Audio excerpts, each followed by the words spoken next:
बिस्मिल्लाहिर्रहमानिर्रहीम, अस्सलाम वालेकुम and a very good morning. Espresso में आपको खुशामदीद कहेंगे। मैं हूं अर्मिला हसन और मैं हूं इमरान हसन। इस उम्मीद और दुआ के साथ कि आप खैरियत से हैं। आज का दिन स्टार्ट कर चुके हैं या करने वाले हैं। दोनों सूरतों में हमारी बेस्ट विशेस आपके साथ। एज आई ऑलवेज से, अल्लाह करे आज का दिन आपकी जिंदगी के बेहतरीन दिनों में शुमार हो और अच्छे से गुजरे। हमारी बेस्ट विशेस आपके साथ। अभी मौसम तब्दील हो रहा है, एक चीज बहुत जरूरी है एहतियात के लिहाज से, और वो है अपने बच्चों का ख्याल करना। खास तौर पर हम लोग अपनी बॉडी टेम्परेचर्स के मुताबिक अपने रूम के टेम्परेचर्स को सेट करते हैं। आई मीन कभी पंखा ज्यादा कर लिया कि गर्मी लग रही है, कभी एसी ज्यादा कर लिया, और कभी एसी या पंखा बंद ही कर दिया कि नहीं अब तो ठंड हो गई है। लेकिन ये होता है हमारी बॉडी टेम्परेचर के मुताबिक। और आजकल कुछ शिकायत जो बहुत ज्यादा आ रही हैं वो बच्चों के हवाले से हैं कि बच्चों का बॉडी टेम्परेचर ऊपर नीचे हो जाता है, फिर बच्चे बीमार हो जाते हैं। और बदलते मौसम की वजह से फिर आपके बजट भी बदल जाते हैं जब आपको हॉस्पिटल्स के चक्कर लगाने पड़ते हैं। अल्लाह रहम करे, हॉस्पिटल्स की शक्ल तो देखनी ना ही पड़े किसी भी बच्चे के हवाले से भी और किसी के लिए। मुझे लगता है हॉस्पिटल जाना इटसेल्फ एक बहुत बड़ा ट्रॉमा है। लेकिन जनाब ये वेदर वाली बात बिल्कुल सेट है। हमारे बॉडी टेम्परेचर इस वक्त सेट नहीं हो पा रहे। हम कहीं बाहर जाते हैं तो गर्मी लगती है, अंदर आते हैं सर्दी लग रही होती है, तो अजीब सी सूरत हाल है। बी सेफ एंड इस वेदर को एंजॉय करें। जो स्विच हो रहा होता है इस वेदर का अपना ही मजा होता है। और बस बच्चों का ख्याल रखें भाई, this is very important. Okay, so एक और बच्चे कुछ वर्ल्ड कप खेलने गए। ये वो बच्चे हैं जिनके बारे में हम कहते हैं भाई ये तो बच्चे हैं, यानी कि नई टीम है, इन्होंने क्या करना है। फिर उन बच्चों ने कहा कि नहीं हम बच्चे हैं, आप बच्चे खुचे हैं। हम अफगानिस्तान की बात करें जो प्रूव कर रहा है अपने आप को one of the best teams in this world cup. और एक और जबरदस्त फतह कल अफगानिस्तान ने समेटी है। और सिर्फ फतह की बात नहीं अरमला हसन, फतह तो कहते हैं ना हादसाती भी हो जाती है। कभी कभार आपका कोई एक प्लेयर चल गया, छक्का लग गया, कोई बॉलर चल गया। भाई ये प्लान्ड फतुहात है, ये 6-6, 7-7, 8-8 विकेटों से लीवी फतुहात है जो वर्ल्ड कप में अफगानिस्तान कर रहा है। और कल एक और जबरदस्त मुकाबले के बाद, इससे पहले आपको याद है इंग्लैंड को हराया था, पाकिस्तान को हराया था, कल श्रीलंका को भी अफगानिस्तान ने हरा दिया और यूं टॉप 6 में आ गया वर्ल्ड कप के जो चार्ट है। बिल्कुल श्रीलंकन टीम को हराया है और फिर चुके एक तारीख रकम की है। ये पुणे में खेले गए मैच में अफगानिस्तान ने 242 रन का जो हदफ है बासानी 28 गेंदें पहले ही हासिल कर लिया। अजमतुल्लाह उमर जई ने 73 रन की शानदार इनिंग्स खेली। उसके बाद रहमत शाह ने 62, कप्तान जो हशमतुल्लाह है उन्होंने 58 रन बनाए, जबकि फजल हक फारूकी ने 4 खिलाड़ियों को पवेलियन की राह दिखाई। सो कल अफगानिस्तान, हम ये भी शो स्टार्ट करने से पहले भी डिस्कस कर रहे थे कि एक्चुअली दे डिजर्व इट। उन्होंने बड़ा अच्छा खेला है, चाहे वो इंग्लैंड के खिलाफ हो, पाकिस्तान के खिलाफ हो। वो उनकी मेहनत, उनकी जो लगन है, दो क्या हम उनको क्रिटिसाइज भी कर रहे थे जिस तरह की स्टेटमेंट्स है, जिस तरह के एटीट्यूड्स है, बट ऑन ग्राउंड जो उनकी परफॉर्मेंस है they really proved them a good team. अगर बहुत मुतनफ्फर करने वाला रवैया ना होता अफगानिस्तान हमारे खिलाफ, तो मैं इनको सपोर्ट करना शुरू कर देता as a team, as a world cup team. वही बात है, बैकअप दे रहे होते हैं कि भाई आप अच्छा खेले, हमारे पड़ोसी हैं। लेकिन हम इनका रवैया ऐसा है कि इनको सपोर्ट करने को भी उस तरह से दिल नहीं करता, but they are really playing well. हमें अप्रिशिएट करना चाहिए। दूसरी जानिब चीफ सिलेक्टर साहब इंजमामुल हक साहब, हम तो ऑफ द रिकॉर्ड बहुत ज्यादा डिस्कशंस करते रहे जब ये आए थे कि करने क्या जा रहे हैं। फिर इनकी टीम सिलेक्शन के हवाले से भी भाई हमारी बहुत सारी रिजर्वेशन रही, लेकिन अब इंजमाम के दौरान ही अपने ओहदे से इस्तीफा दे दिया है। एक बयान में इंजमामुल हक साहब आए, उन्होंने कहा कि लोग बगैर तहकीक के बातें करते हैं, जोन सा मैं इस्तीफा दे रहा हूं, तो उन्होंने इस्तीफा दे दिया।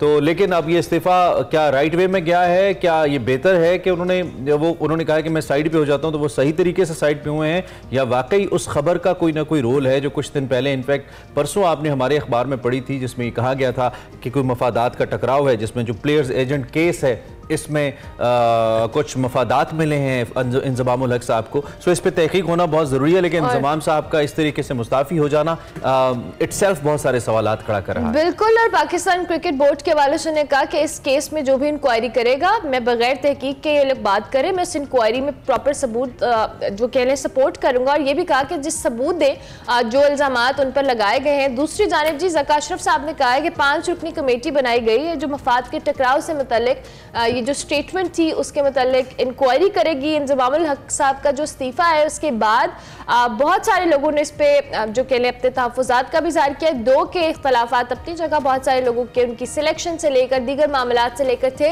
लेकिन उनके इस्तीफे के ऊपर बहुत सारे जो फॉर्मर क्रिकेटर्स हैं, जो मुख्तलिफ क्रिकेटिंग शख्सियात हैं, उन सब ने ट्वीट्स भी किए और उन्होंने कहा कि ये कुछ अच्छी रवायत सेट नहीं हुई। जिस तरह से पर्सनल चीज़ों को और बगैर किसी तहकीक के ना नेशनल टीवी पे बैठ के इस तरह की बात किया जाना, इट्स नॉट राइट। बिल्कुल बिल्कुल। ARY न्यूज़ चैनल के ऊपर एक चैट लीक की गई थी बाबर आजम की, आपको मालूम है उनकी जो एक आला ओहदेदार से PCB के चैट थी उसको लीक कर दिया गया। फिर वसीम बादामी साहब जो कि मेज़बान थे उस प्रोग्राम के, उन्होंने आके माजरत भी की इस हरकत के ऊपर, लेकिन इस पर भी फिर बहुत सारे सवालात उठे।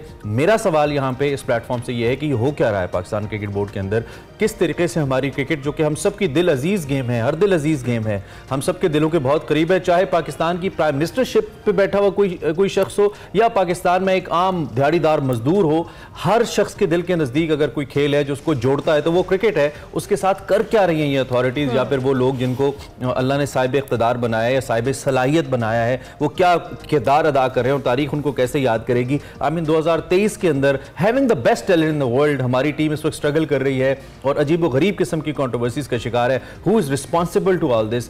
या आप कुछ ट्वीट्स भी देख रहे हैं, कुछ फनकारों ने, कुछ सेलिब्रिटीज ने भी अपने ख्यालात का इजहार किया और इट्स इंडीड अलार्मिंग हमारी गेम के लिए कि क्या हम क्रिकेट को हॉकी बनाना चाहते हैं। और कल फहद मुस्तफा ने भी कहा कि never trust a person who share screenshots period, ये उनकी ट्वीट थी। उसके बाद वकार यूनिस ने कहा कि ये करना क्या है पाकिस्तानी क्रिकेट टीम के साथ। तो ये बहुत सारे सवालात हैं और इस तरह की पर्सनल चैट्स का लीक होना, उसके बाद एंकर का माफ़ी मांगना जिन सहाफ़ी ने किया था, हमें ऑलरेडी उनके ऊपर बहुत सारे तहफ़्फ़ुज़ात हैं और मेरे ख्याल से बहुत सारे मीडिया पर्सनल्स को उन पर एतराज़ात हैं, उनकी काइंड ऑफ जर्नलिज्म ही डू।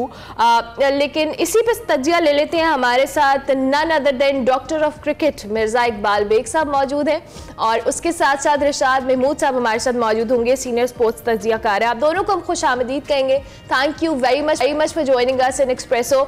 सबसे पहले मिर्ज़ा साहब आपसे ही गुफ्तगू का आगाज़ करते हैं। ये जो इंज़मामुल हक वाला मामला है, फिर हम अफगानिस्तान के मैच को भी डिस्कस करते हैं। आप इस सारे मामले को आप क्या समझते हैं कि it was the right time for Inzamamul हक टू रिज़ाइन? आप जिस तरह के इल्ज़ामात उन पर लगे और उसके बाद जो भी इख्तलाफात थे वो अपनी जगह, लेकिन क्या ये तरीकाकार ठीक था? बहुत बहुत शुक्रिया अरमला और इमरान, आप दोनों को सुबह बखैर। और मैं अभी डॉक्टर इमरान की बच्चों के हवाले से सुन रहा था कि पंखा स्लो करें। माशाल्लाह से आप लोग हर चीज पर जो है ना, हर खबर पर नजर है आप लोगों की और अच्छा, बड़े अच्छे तरीके से आप लोगों ने इंट्रो दिया। जहाँ तक इंज़मामुल हक की बात है, पाकिस्तान क्रिकेट बोर्ड के चेयरमैन ज़का अशरफ के ओहदे की मियाद हफ्ते को खत्म हो रही है। जहाज डूबने वाला है और जब कोई कश्ती डूबने लगती है तो को बचाने की हर मुमकिन कोशिश की जाती है। अब एक नई कंट्रोवर्सी शुरू कर दी गई है ड्यूरिंग द वर्ल्ड कप। दुनिया में कहाँ होता है कि इस तरह से ड्यूरिंग द वर्ल्ड कप, और जो आप लोग व्हाट्सएप चैट की बात कर रहे थे वो किसने लीक की, ये भी तो पता चले कि आई कहाँ से उस सहाफी के पास जिन्होंने स्क्रीनशॉट टेलीविजन पर दिखा दिया। तो बहुत सारी चीजें हैं। पाकिस्तान क्रिकेट बोर्ड के मैनेजमेंट कमेटी के सरबराह अपनी सर्वाइवल की जंग लड़ रहे हैं और इस सर्वाइवल की जंग में दो हाथी आपस में टकरा गए। इंज़मामुल हक, उनका एक बहुत बड़ा नाम है, ये वही इंज़मामुल हक थे कि जिनको ज़का अशरफ साहब ने 25 लाख रुपए माहाना पर मुलाजिम रखा, पाकिस्तान क्रिकेट बोर्ड का चीफ सेलेक्टर बनाया। सबने एतराज किया कि 25 लाख रुपए टू मच, लेकिन उन्होंने रखा। ये वही इंज़मामुल हक थे जिन्हें PCB के मैनेजमेंट कमेटी के चेयरमैन ने टीम से, जैसी टीम गई हैदराबाद, दक्कन भेज दिया, इनको जाके सपोर्ट करो। ये वही इंज़मामुल हक थे जो बाबर आजम को लेकर ज़का अशरफ साहब के घर गए टीम की रवानगी से कबल भारत और जाकर के सेंट्रल कॉन्ट्रैक्ट का मामला हल कराया। लेकिन फिर अचानक क्या हो गया, मेरी समझ में नहीं आ रहा। ये आपस की लड़ाइयाँ, इससे इंज़माम ने ठीक है रिजाइन किया, आप तहकीकात करते। आप जिस तरह से एक प्लांटेड इंटरव्यू दे रहे हैं और उस प्लांटेड इंटरव्यू में आप कह रहे हैं हम कप्तान के हवाले से भी फैसला करेंगे, इससे टीम पे क्या इम्पैक्ट जाएगा? इमरान की टीम आज बांग्लादेश के खिलाफ खेल रही है, आप कह रहे हैं फिर लड़कों में क्या तासुर जाएगा कि हमारा कप्तान जाने वाला है, इसकी छुट्टी होने वाली है, वो किस तरीके से डिसिप्लिन को मेंटेन कर पाएगा? मैं समझता हूं कि ये सारा क्योस पाकिस्तान क्रिकेट बोर्ड ने शुरू किया है। अब इसका खमियाजा हमें भुगतना पड़ेगा और हमारे सबके दिल खून के आंसू हो रहे हैं। जिस तरह से चैट जो है दुनिया में कहीं नहीं होता, इस तरह से जो चैट टेलीविजन पर दिखाई गई वो PCB की जानिब से दी गई ना। ज़का अशरफ साहब ने प्रोग्राम में कहा, इंटरव्यू में कहा कि मेरे पास सबूत मौजूद है, तो फिर किसने दिया? मैं समझता हूँ ये पाकिस्तान क्रिकेट के लिए एक इंतहाई मायूस कुन और जिसे कहना चाहिए दिल बर्दाश्त होने वाला दिन है कि इस तरह से क्रिकेट रुस्वा हो रही है पाकिस्तान की, लेकिन इन लोगों को ये एहसास नहीं है। क्रिकेट रुस्वा हो रही है रिशाद साहब, जैसे मिर्जा साहब ने बड़े बेहतरीन अंदाज में कहा कि ये कोई अच्छा ट्रेंड सेट नहीं हुआ है कि किस दुनिया में ऐसा कहाँ होता है कि एक प्लेयर है, कौमी टीम का कप्तान है, उसकी चैट एक हाई ऑफिशियल के साथ नेशनल टीवी के ऊपर चला दी जाए और उसके बाद फिर आप उस पर बहुत सारी चीज़ों को जो कह लें बिफोर हैंड आप उसको बता रहे हैं, ऑन एयर बहुत सारी अनाउंसमेंट्स कर रहे हैं कि जी इंजमामुल हक साहब पे भी इंक्वायरी होगी, कप्तान के हवाले से भी फैसला होगा। So this is not the right way, do you agree? जी आई एब्सोल्युटली अग्री। और मिर्जा को मेरी तरफ से सलाम बहुत बहुत। बिल्कुल जी, बहुत ही अनएथिकल और बहुत ही अनप्रोफेशनल अप्रोच है, बहुत ही अनएथिकल और अनप्रोफेशनल अप्रोच है। और पाकिस्तान क्रिकेट बोर्ड का जो चेयरमैन है उसको तो बहुत ही एक सोबर इंप्रेशन रखना चाहिए, एक सोबर बात करनी चाहिए, बजाय इसके कि वो इस चीज को और तशहीर दे रहे हैं और इस चीज को और गलत अंदाज में पेश कर रहे हैं। तो जैसे मिर्जा ने कहा कि बिल्कुल पाकिस्तान क्रिकेट टीम के कॉन्फिडेंस के लिए ये मजीद एक बहुत बड़ा धचका होगा, जो ये जिस तरह से ये सारी कंट्रोवर्सी सामने आई है।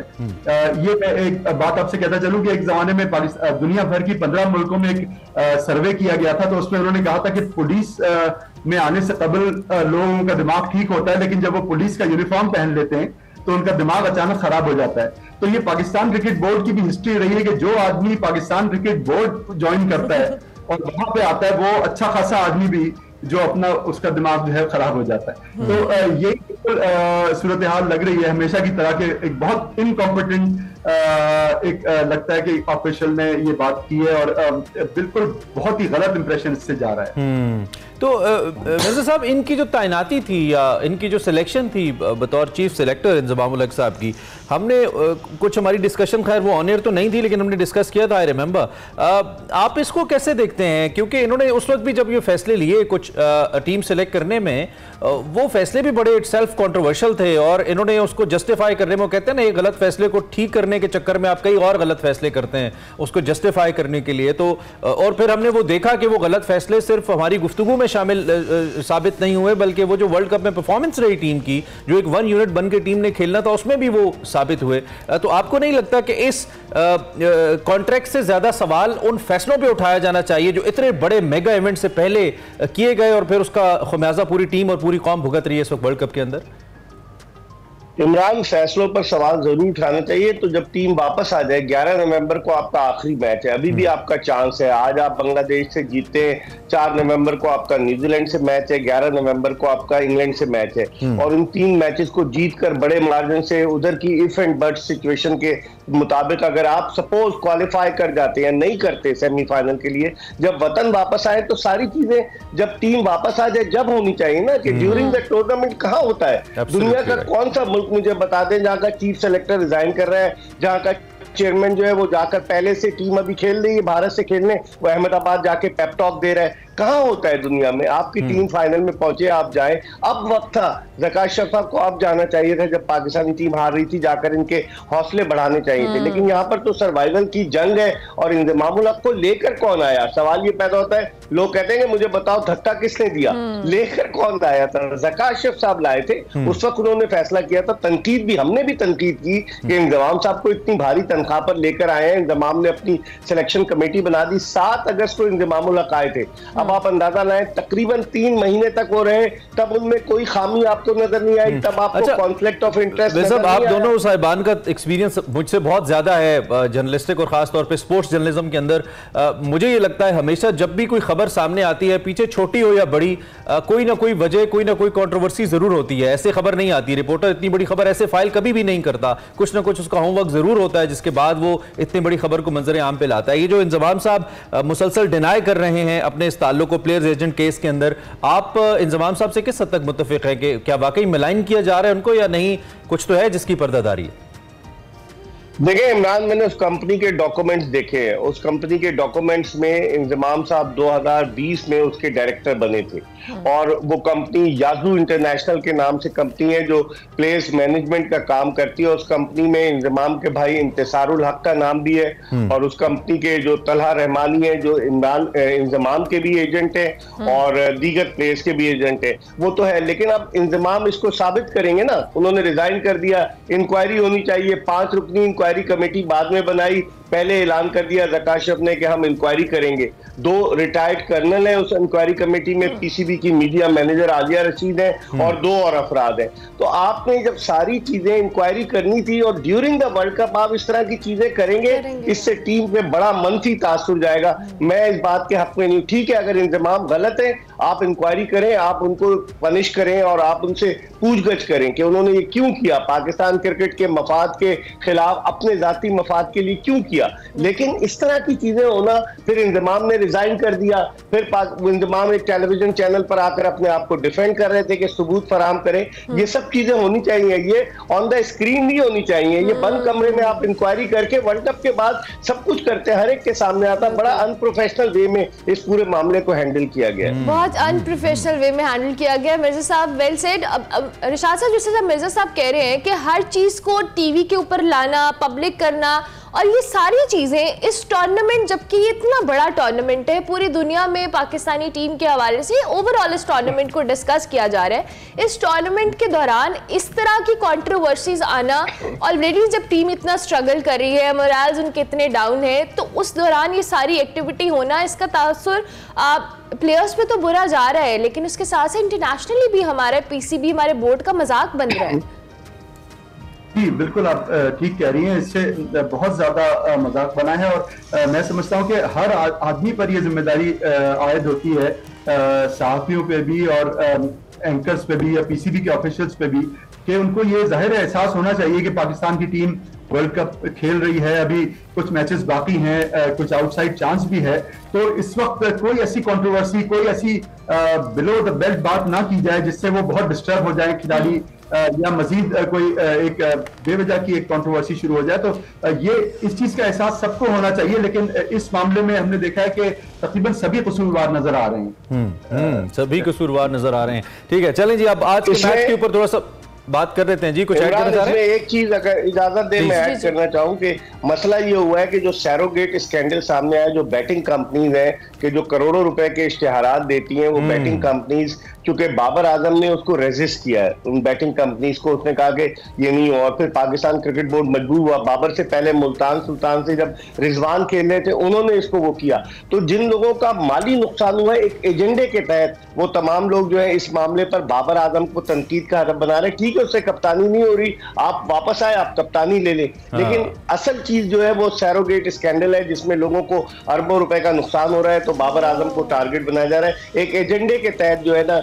ये सारा काम किया जा रहा है। Okay okay, this is really important. खैर जी, चलें आज की जरा मैच के ऊपर बात कर लेते हैं। रिशाद साहब, वैसे तो ईडन गार्डन्स के हवाले से कल भी हमारी बात हुई थी, आज वो जिसे कहते हैं ना फैसले का दिन है। हम चूंकि वो कहते हैं ना कि अगर हम गिरने पे आए, खुदा न खास्ता हमारी परफॉर्मेंस बुरी हो, तो हम बदतरीन टीम से भी हार जाते हैं, और अगर जीतने पे आए तो हम वर्ल्ड नंबर 1 टीम को भी ऐसे हरा देते हैं जैसे हमारे सामने कुछ था ही नहीं।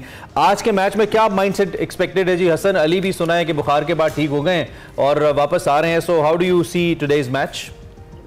जी ऑफ कोर्स ये अब डू और डाई मैच है वंस अगेन, और साउथ अफ्रीका का भी डू और डाई मैच था, बहुत ही क्लोज मैच था, लेकिन अनफॉर्चुनेटली पाकिस्तान नहीं जीत सका।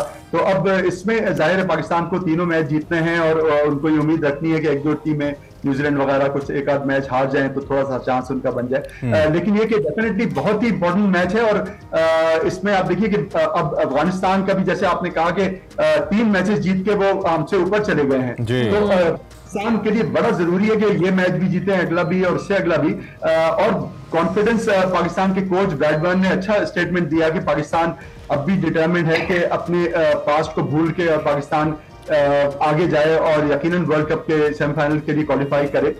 तो मुझे यकीन है कि एक नए जज्बे से टीम जरूर टीम ग्राउंड में उतरेगी। दूसरे कि बांग्लादेश जो है उनके पास भी इस वर्ल्ड कप में टोटल 1 विक्ट्री है, वो भी बहुत जान लड़ाएंगे कि उनका भी कुछ थोड़ा चांस बेहतर हो, लेकिन ये कि इजी किसी हिसाब से नहीं देना चाहिए। और जो पाकिस्तान का बड़ा एक्सीलेंट रिकॉर्ड है, कहीं हम भी बांग्लादेश को भी ऑस्ट्रेलिया की तरह फॉर्म में वापस ना ले आए, वो भी हार रहे थे, हमारे साथ खेले, जीतना फॉर्म में आ गए। मिर्जा साहब, आज के मैच में आप क्या एक्सपेक्ट करें?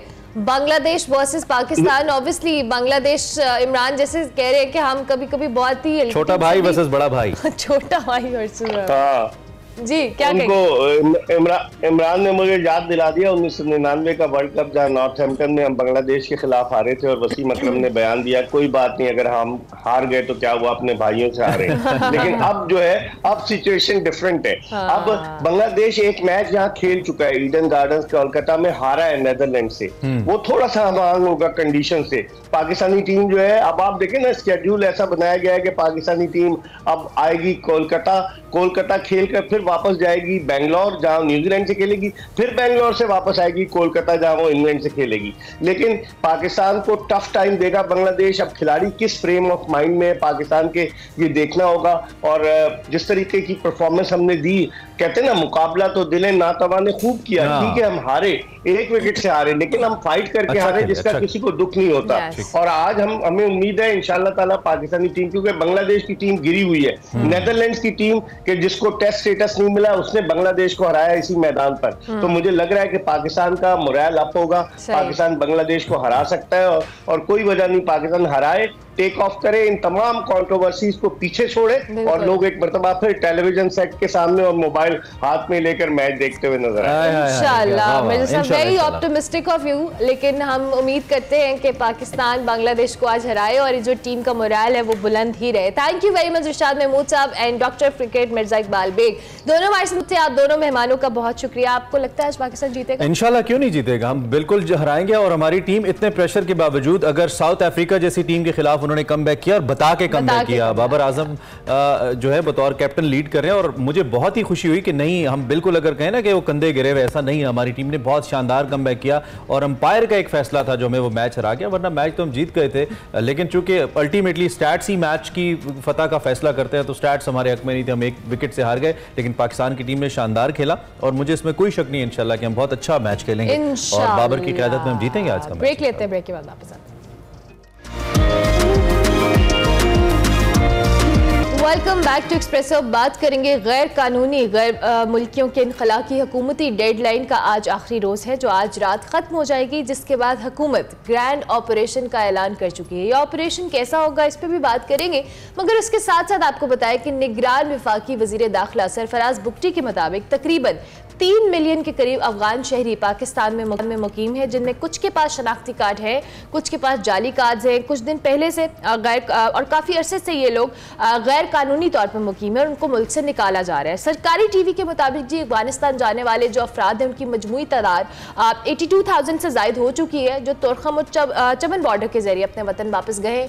दूसरी जानिब जी मुख्तलिफ आबादियों में जो गैर मुल्की अफराद की जो केले उनकी जो मैपिंग है उसके आखिरी मराहिल में वो दाखिल हो चुकी है। गैर मुल्की अफराद के पास जो मौजूदा डॉक्यूमेंट्स हैं उनकी जांच पड़ताल की जा रही है। पहले मरहले में जो डॉक्यूमेंट्स ना रखने वाले लोग हैं उनके खिलाफ कार्रवाई भी होगी, जबकि जो गिरफ्तार गैर कानूनी गैर मुल्की हैं उनके लिए होल्डिंग एरियाज और आरजी कैंप्स कायम किए गए जहां उनको रखा जाएगा। बिल्कुल, ट्रेन्स या बसेस के जरिए इनको मुल्क बदर किया जाएगा। अक़वाम मुत्तहिदा के इंसानी हुकूक के कमीशन ने पाकिस्तान से तारिकीन वतन की जो मुल्क बदरी है उसको रोकने का मुतालबा किया है। कहा है कि ज़्यादा वक्त दिया जाए उनको, लेकिन पाकिस्तान इससे पहले अपनी डेडलाइन दे चुका है। पाकिस्तान की पॉलिसी बड़ी वाज़ेह है और यहाँ पे ये क्लियरली कहना बहुत ज़रूरी है कि ये गैर कानूनी तौर पर मुकीम तारकीन वतन है। जो कानूनी तौर पर किसी डॉक्यूमेंट के तहत डॉक्यूमेंटेशन के तहत है, हुकूमत पाकिस्तान कतई तौर पर उनको नहीं कह रही कि वो यहाँ से निकलें और ये किसी भी मुल्क के अंदर लॉ मौजूद है, कोई भी गैर कानूनी तौर पर नहीं रह सकता। हमारे साथ ब्रिगेडियर रिटायर्ड हारिस नवाज साहब मौजूद है, आप केयर टेकर होम मिनिस्टर भी हैं, उनसे ज़रा बात करते हैं कि वो इस सूरत हाल पर क्या राय रखते हैं। बहुत शुक्रिया भाई साहब हमें ज्वाइन करने के लिए और सुबह खैर आपको।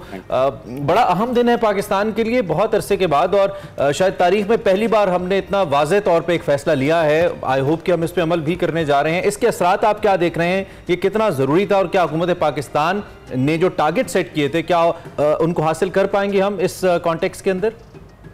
इमरान, सबसे पहले तो बात ये कि human right commission has no right to say anything what is happening in Palestine and in the whole world now. वहां तो मैंने कोई स्टेटमेंट ऐसी नहीं सुनी कि मैं जा रही हूँ, जबकि हमने मेरे ख्याल में पिछले 30 साल 40 साल से मेहमान नवाजी कर रहे हैं और पूरे मुल्क के तूल अर्ज में ये तमाम गैर मुल्की तारकीन वतन रह रहे हैं।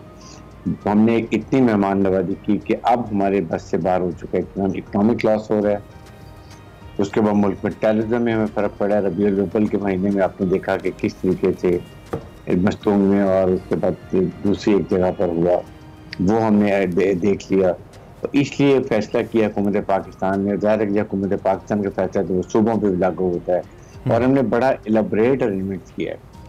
कल के बाद हमने सब जगह की मैपिंग की हुई है, एरिया डेजिग्नेट किए हुए, हमने हाजी कैंप कराची में उनकी जगह सेलेक्ट की है, वहाँ पर उनका रहने का, खाने का, पीने का, हाइजीन का, इलेक्ट्रिसिटी का, मेडिकल का सारा अरेंजमेंट किया हुआ। ख़वातीन को अलहदा रखने का अरेंजमेंट किया हुआ, और बहुत इज्जत और एहतराम से हमने अरेंजमेंट किया, और उनका ख्याल भी करेंगे।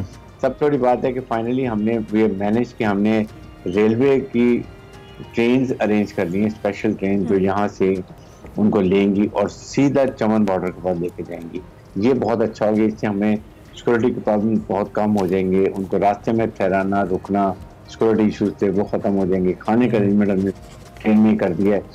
अब हमने हर डिस्ट्रिक्ट लेवल पर अपनी टीमें बनाई हैं, जिसमें डिप्टी कमिश्नर, उसके बाद SSP, फिर नादरा के रैप, हमारे पास FIA के रैप, स्पेशल ब्रांच के reps, they all will certain वहाँ लोगों को लाएंगे, चेक करेंगे, डॉक्यूमेंट देखेंगे। और अभी फेज 1 में हम किसी अननेसेसरी डिस्टर्ब नहीं करें, सिर्फ वो लोग जिनके पास कोई भी डॉक्यूमेंट नहीं और वो इतने अच्छे से यहाँ पर थे उनको हम करेंगे, डिस्पैच करेंगे, और फेज 2 में फिर बाकी लोगों को निकालेंगे। ठीक हो गया। ब्रिगेडियर साहब, आपने खुद कहा कि अननेसेसरी तौर पे अभी आप लोग किसी को डिस्टर्ब नहीं करें, जिनकी डॉक्यूमेंटेशन कंप्लीट है वो यहाँ पे बिल्कुल ठीक है। दूसरी जानिब ऑपरेशन के हवाले से भी कहा जा रहा है हुकूमत पाकिस्तान की जानिब से कि अगर इस डेडलाइन के बाद भी लोग यहाँ पे अपने रज़ाकाराना तौर पर नहीं जाते हैं तो क्या ऑपरेशन होगा, किस तरह का ऑपरेशन एक्सपेक्टेड है, इस हवाले से भी बताइएगा। उसमें भी देखें, हमने बहुत कोशिश की है कि हमने बहुत अच्छे तरीके से अरेंजमेंट कर रहे हैं कि कोई किसी की दिल आज़ारी ना हो। जिस एरिया में जाएंगे वहाँ के उसी एरिया के नोटेबल्स को हम साथ लेंगे, वहाँ पर लेडी पुलिस भी हमारे साथ होगी, हम एरिया सर्च करेंगे, और वी एक्सपेक्ट कि कोई रेजिस्टेंस नहीं होगी। लेकिन अगर रेजिस्टेंस भी होती है then we'll have to take action, क्योंकि रेट गवर्नमेंट को कोई भी चैलेंज नहीं कर सकता। इसलिए जाके सर्च करके जिनके पास डॉक्यूमेंट बिल्कुल नहीं है, पहला स्टेज हमने उनके लिए रखा हुआ है, उनको लाएंगे, और 300-400 लोग जब ज्वाइन हो जाएंगे, ट्रेन का लोड होगा, हम इमीडिएटली उसको डिस्पैच कर देंगे और पीछे दूसरों को लेते आएंगे, ताकि कंजेशन भी ना हो, उनका खाने पीने का अरेंजमेंट भी अच्छा हो, रहाई भी ठीक हो। और जब हम मुल्क में जा रहे हैं, हमने उनको यहाँ तक अलाउ किया कि 50,000 अफगानीज के जो है ना वो आप ले जा सकते हैं। ये टोटल इनको अलाउ होगा। आज तक इसमें क्या सिर्फ मकामी पुलिस कर पाएगी ये, या इसमें पैरा मिलिट्री हमारी या मिलिट्री भी हिस्सा ले सकती है इस ऑपरेशन के अंदर? बिल्कुल, हमारे साथ रेंजर्स इज विद अस, और I am sure ranger police are sufficient to अपना काम करने के लिए, साथ स्पेशल ब्रांच भी है, FIA तो भी है। साहब, एक और बड़ा अहम सवाल है इसमें, को क्या लगता है इससे हमारा जो सिफारती एक हमारी जो स्टैंडिंग है, एक तो मुझे बड़ा ही अफसोस होगा बीइंग पाकिस्तानी, चूंकि शायद हमारे पैदा होने से पहले ही अफगानी पाकिस्तान में आए थे, उनकी नस्लें बड़ी हो गई, और अब अगर बैनुल अक़वामी दुनिया as you rightly pointed out के कहे कि जी आपने मेहमान नवाजी नहीं की, तो बड़ा ही दुख होगा, क्योंकि हमारे हिस्से के, हमारी जनरेशन के तो कई रिसोर्सेज इधर चले गए, और ये डायरेक्ट रिसोर्सेज की सिर्फ बात नहीं है, इनडायरेक्टली हमें बहुत ज्यादा नुकसान हुए इस सारी मेहमान नवाजी के, वो उस जानिब जाए बगैर। अब क्या हमें सिफारती सतह पे कोई नुकसान हो सकता है जब हम बड़े वल्नरेबल हैं मुआशी तौर पर और डिपेंडेंट है बैनुल अक़वामी कुव्वतों के ऊपर? इसको आप कैसे देख रहे हैं? देखिए, हमने कोई एक मुल्क के खिलाफ नहीं कर रहे हैं, जिस मुल्क के भी तारक मुल्क की तारकिन वतन हम उनको भेज रहे हैं। इसमें इंडियंस भी हैं, बांग्लादेशीज भी हैं, कुछ नाइजेरियंस भी हैं, कुछ तंजानियन भी हैं, तो एक दो चाइनीज भी हैं। तो हर एक कोई अगर ज़मीनी रास्ता टच करता है हमारी सरहदों से, उनको हम बाय ट्रेन भेज देंगे। जो बाकी हैं उनके कॉन्सेंट से कोऑर्डिनेट करके उनको बाय एयर भेजेंगे। जैसे बांग्लादेशियन है, इंडियन को लाहौर बॉर्डर से भेजेंगे। तो ये, लेकिन जो भी हमने इतना इकोनॉमिक लॉस किए, अपने अफगान ट्रांजिट में $6-7 बिलियन का हम नुकसान करते हैं हर साल। तो ये हम अब वी कांट, हम उसको अफोर्ड नहीं कर सकते। That is the reason I am saying कि अब वक्त हो गया है कि हम उनको खुद ब खुद जाना चाहिए। और पोलिटिकल पार्टीज को आई विल सजेस्ट आपके तवज्जो से कि जी they have to support the cause of Pakistan. ये अपने जाती पोलिटिकल एजेंडे के तौर पे आप अननेसेसरी उनको सपोर्ट मत करें, जो बलूचिस्तान में KPK में होता है। तो आई थिंक ये भी बहुत जरूरी है कि हमें समझें कि पाकिस्तान फर्स्ट, पाकिस्तान है तो हमें यहाँ रहना, खाना पीना, पाकिस्तान के खिलाफ करना, सोलतकारी करना, स्विच बॉम्बर्स को छुपा के रख लेना, टेररिस्ट को छुपाना, ट्रक यूज करने, स्नैचिंग, डिकॉइटी कराची में करना, these all thing 50% crime rate state में हमारे मुल्क में खत्म हो जाएगा। That is the reason I am saying कि अभी स्टेज के ऊपर हमें will take a drastic step और इस पे अब कोई कॉम्प्रोमाइज नहीं होगा। कॉम्प्रोमाइज नहीं होगा। अच्छा बगैर साहब, दूसरी जानिब अब तक आप लोगों ने जितने जो तारकीन वतन है उनको वापस भेजा है, जो लोग हैं उनका एग्जैक्ट नंबर भी आप हमारे साथ अगर शेयर कर पाएँ, और सेकेंडली अभी तक जितने लोगों को आप लोग करने की कोशिश कर रहे हैं और उसमें कामयाब भी हुए हैं, क्या कोई रेजिस्टेंस या कोई बैकलैश आया है उनकी जानिब से? नहीं, अभी तक तो बिल्कुल कोई नहीं आया, क्योंकि जो अभी भी वॉलंटरी जा रहे थे वही गए हैं, और ये पूरे साल की फिगर है 4000, विच इज नथिंग। लेकिन अब जो गोइंग टू बी, क्यों हमारे पास तकरीबन सिंध में 1,70,000 के करीब तारकीन मुल्की तारकीन वतन है, और ये सारे पहले कुछ ज्यादा कराची में है, इसलिए कराची में चारों डिस्ट्रिक्ट। ये सब गैर कानूनी की बात कर रहे हो? सब गैर कानूनी। अच्छा, दिस इज द इशू। और बाकी तो देखें 1.4 मिलियन अफगान रिफ्यूजी जो United nation high commission refugee में रजिस्टर्ड हैं, वो हमारे मेहमान रहेंगे, हम उनको कुछ नहीं कह रहे। लाइकवाइज जो रजिस्टर्ड नादरा के हैं उनको भी हम कोई नहीं कह रहे, तकरीबन 70-80 हज़ार वो भी हैं। We are worried about others जिन्होंने हमारी इकॉनमी पे बहुत ज्यादा हैवी बर्डन डाला हुआ है, मुल्क में दहशतगर्दी भी हो रही है। सो और आपने मुझे बताएं किसी दुनिया में कहीं पर आपने तारकीन वतन को ऐसे खुले फिरते देखा? देखो, मेरा असल में जो पहला सवाल था ना उसका बैकग्राउंड ये था कि समटाइम्स आपके किसी इकदाम से, हुकूमत की मैं बात करूं, उसका फायदा कम होता है और बैकलैश इतना बड़ा आ जाता है कि उसका नुकसान हमें ज्यादा हो जाता है। तो मैं कह रहा हूं कि ये सिंबॉलिकली हम अगर 1.5 लाख बंदा पाकिस्तान से आउट ऑफ 24-25 करोड़ भेज भी दें, तो ये ना हो कि इसका इंटरनेशनली बैकलैश इतना आ जाए कि पाकिस्तान को ज्यादा सफर करना पड़ जाए। वो उस कॉन्टेक्स्ट में सवाल था। देखें, ये 1,70,000 तो सिर्फ सिंध में है ना, तो KPK में उसमें बहुत ज्यादा, देर अबाउट ओवर 3 मिलियन अफगानी, और उसके साथ बाकी मुकाम की तारकीन है। और फिर दूसरे ममालिक को भी ख्याल करना चाहिए कि अगर हम इतनी मेहमानदारी कर रहे हैं, इतना आपको अफगान टर्जन में सपोर्ट करें, then why do you allow your land to be used by the terrorists? And one last question, time खत्म हो गया। ये जो अगर आज से जो क्रैकडाउन शुरू हो रहा है, इस क्रैकडाउन के लिए भी कोई टाइमलाइन है हुकूमत की कि इस टाइमलाइन में हम इस क्रैकडाउन को मुकम्मल करेंगे, या ये फिर चलता रहेगा ऑफ एंड ऑन इंफॉर्मेशन की बुनियाद पे? For some time it is going to be continuous process। और पहले हमारी कोशिश है कि आराम से सबको भेज दें, फिर उसके बाद वी हैव टू यूज कोई अगर फोर्स जरूरत है तो उसको भी इस्तेमाल। Right. Thank you very much sir, thank you very much for joining us. Have a good day. हमारे साथ ब्रिगेडियर हारिस नवाज साहब मौजूद थे। हुकूमत इस वक्त किन ग्राउंड्स पे सोच रही है तारकीन वतन जो अफगानी हैं उनको यहाँ से भेजने के लिए गैर कानूनी तौर पर, जो यहाँ पे हमने आपको आगाह किया। एक ब्रेक लेते हैं, ब्रेक के बाद दोबारा आपको ज्वाइन करें। Welcome back. और वक्त हुआ चाहता है आपकी मुलाकात एक्सप्रेसो हीरो से करवाने का। हम बात कर रहे हैं पाकिस्तानी एथलीट हैदर अली के हवाले से, जिन्होंने चीन में इस वक्त जारी एशियन पैरा गेम्स में गोल्ड मेडल अपने नाम किया। यू माइट रिमेंबर, हमने आपके लिए ब्रेक किया था इस खबर को हैदर अली के हवाले से, जो कि एशियन पैरा गेम्स में मेंस डिस्क थ्रो मुकाबले में गोल्ड मेडल जीतने में कामयाब हुए थे। यहाँ पे ये भी तस्करा ज़रूरी है कि 2021 के पैरालंपिक्स में भी वो गोल्ड मेडल अपने नाम कर चुके हैं। मजीद ये कामयाबी कैसे मुमकिन हुई, और इससे पहले कि हम हैदर की जानिब जाएं, आपको ये भी बताएं कि जब वो गुजरावाला पहुंचे तो उनका इस्तकबाल हुआ जरा गुजरावाला स्टाइल, जिस तरीके से उनको वेलकम किया गया। और ये विजुअल्स भी हमारे पास हैं। ये विजुअल्स इतने मजेदार हैं। हैदर अली भी चूंकि इस वक्त हमारे साथ मौजूद हैं, गोल्ड मेडलिस्ट। हैदर, खुशामदीद और बहुत बहुत मुबारकबाद। हमें आपका इस्तकबाल देख के यहाँ बैठे एक्साइटमेंट हो रही है, तो आपने अपने इस वेलकम को किस तरह से एंजॉय किया? जी खैर मुबारक, अस्सलाम वालेकुम। जी अल्हम्दुलिल्लाह, मुझे बड़ा खुशी हुई है कि गुजरांवाला की अवाम ने साबित कर दिया कि वाकई गुजरांवाला पहलवानों का शहर, और पहलवानों की तरह कल उन्होंने मेरा इस्तकबाल किया है। आपने गोल्ड मेडल भी तो पहलवानों की तरह ही जीता है माशाल्लाह, पाकिस्तान का नाम बुलंद किया आपने, और back to back gold medals, बहुत ही अच्छा लग रहा है हमें। ये कैसे मुमकिन हुआ, कितना टफ कंपटीशन था ओवरऑल? इस सफर के बारे में बताइए जो पैरालंपिक्स के हवाले से रहा चीन के अंदर। जी बहुत टफ कंपटीशन था, जैसा आप जानते हैं, जहां पर चीन, जापान, थाईलैंड, इंडिया, कुवैत जैसे मतलब कंट्रीज के साथ आपका कंपटीशन हो तो वो बहुत मुश्किल होता है। लेकिन अल्हम्दुलिल्लाह ये पैरा एशियन गेम 5 साल बाद हुई हैं, तो 5 साल मैंने इसको अपने इवेंट को फोकस करके दिन रात मेहनत की, ट्रेनिंग की, और अल्हम्दुलिल्लाह आप सबकी दुआओं के, पाकिस्तान की सबकी दुआओं से अल्लाह ताला ने मुझे ये मेडल जीतने में फतह दी। That's amazing. हैदर, ऑब्वियसली जब आप खेल रहे होते हो पैरा ओलंपिक्स के अंदर, बहुत सारी और टीम्स भी होते हैं, बहुत सारे ऐसे प्लेयर्स भी होते हैं। अपने इस कंपटीशन के हवाले से बताएं जिसमें आपको मेडल मिला, कैसा था ये? जी बहुत टफ कंपटीशन था, क्योंकि अभी पैरा एशियन गेम में 46 कंट्रीज ने पार्टिसिपेट किया था, जिसमें ज़ाहिर गल हमारी और उनकी ट्रेनिंग का ज़मीन आसमान का फ़र्क होता है। उनकी ज़्यादातर प्लेयरों की ट्रेनिंग अब्रोड में होती है, उनकी मतलब न्यूट्रिशन, डाइट, एवरीथिंग उनकी मतलब के नेक्स्ट लेवल की होती है। हमारी ये है कि हम पाकिस्तान में रह के अपने होम टाउन में रह के अपनी ज़्यादा प्रैक्टिस करते हैं। ऑफ सीजन जो होता है तो लास्ट फाइनल कैंप होते हैं, फिर हम मतलब पाकिस्तान स्पोर्ट्स बोर्ड या पंजाब स्पोर्ट्स बोर्ड जाते हैं। लेकिन वो हमारे और उनके ट्रेनिंग में बहुत ज़्यादा फ़र्क है। लेकिन अल्हम्दुलिल्लाह मैंने कभी इन चीज़ों को इतना ऊपर हैवी नहीं होने दिया, क्योंकि अल्हम्दुलिल्लाह मैं अपने घर में ही अच्छी ट्रेनिंग जितनी भी मुमकिन हो ज़्यादा से ज़्यादा अच्छी ट्रेनिंग कर लेता हूँ। बेहतरीन बेहतरीन। तो ये पैरा एशियन गेम्स के हवाले से हम बात कर रहे हैं, माजरत हम पैरा ओलंपिक्स कहे जा रहे हैं बार बार, हमारे जहन में वो चल रहा है ना, मेरे भी। और खैर तो ओब्वियसली वो भी आपके नाम ही टाइटल है। अच्छा, ये जो आपने जो थ्रो किया है, ये थ्रो कितने मीटर तक गया?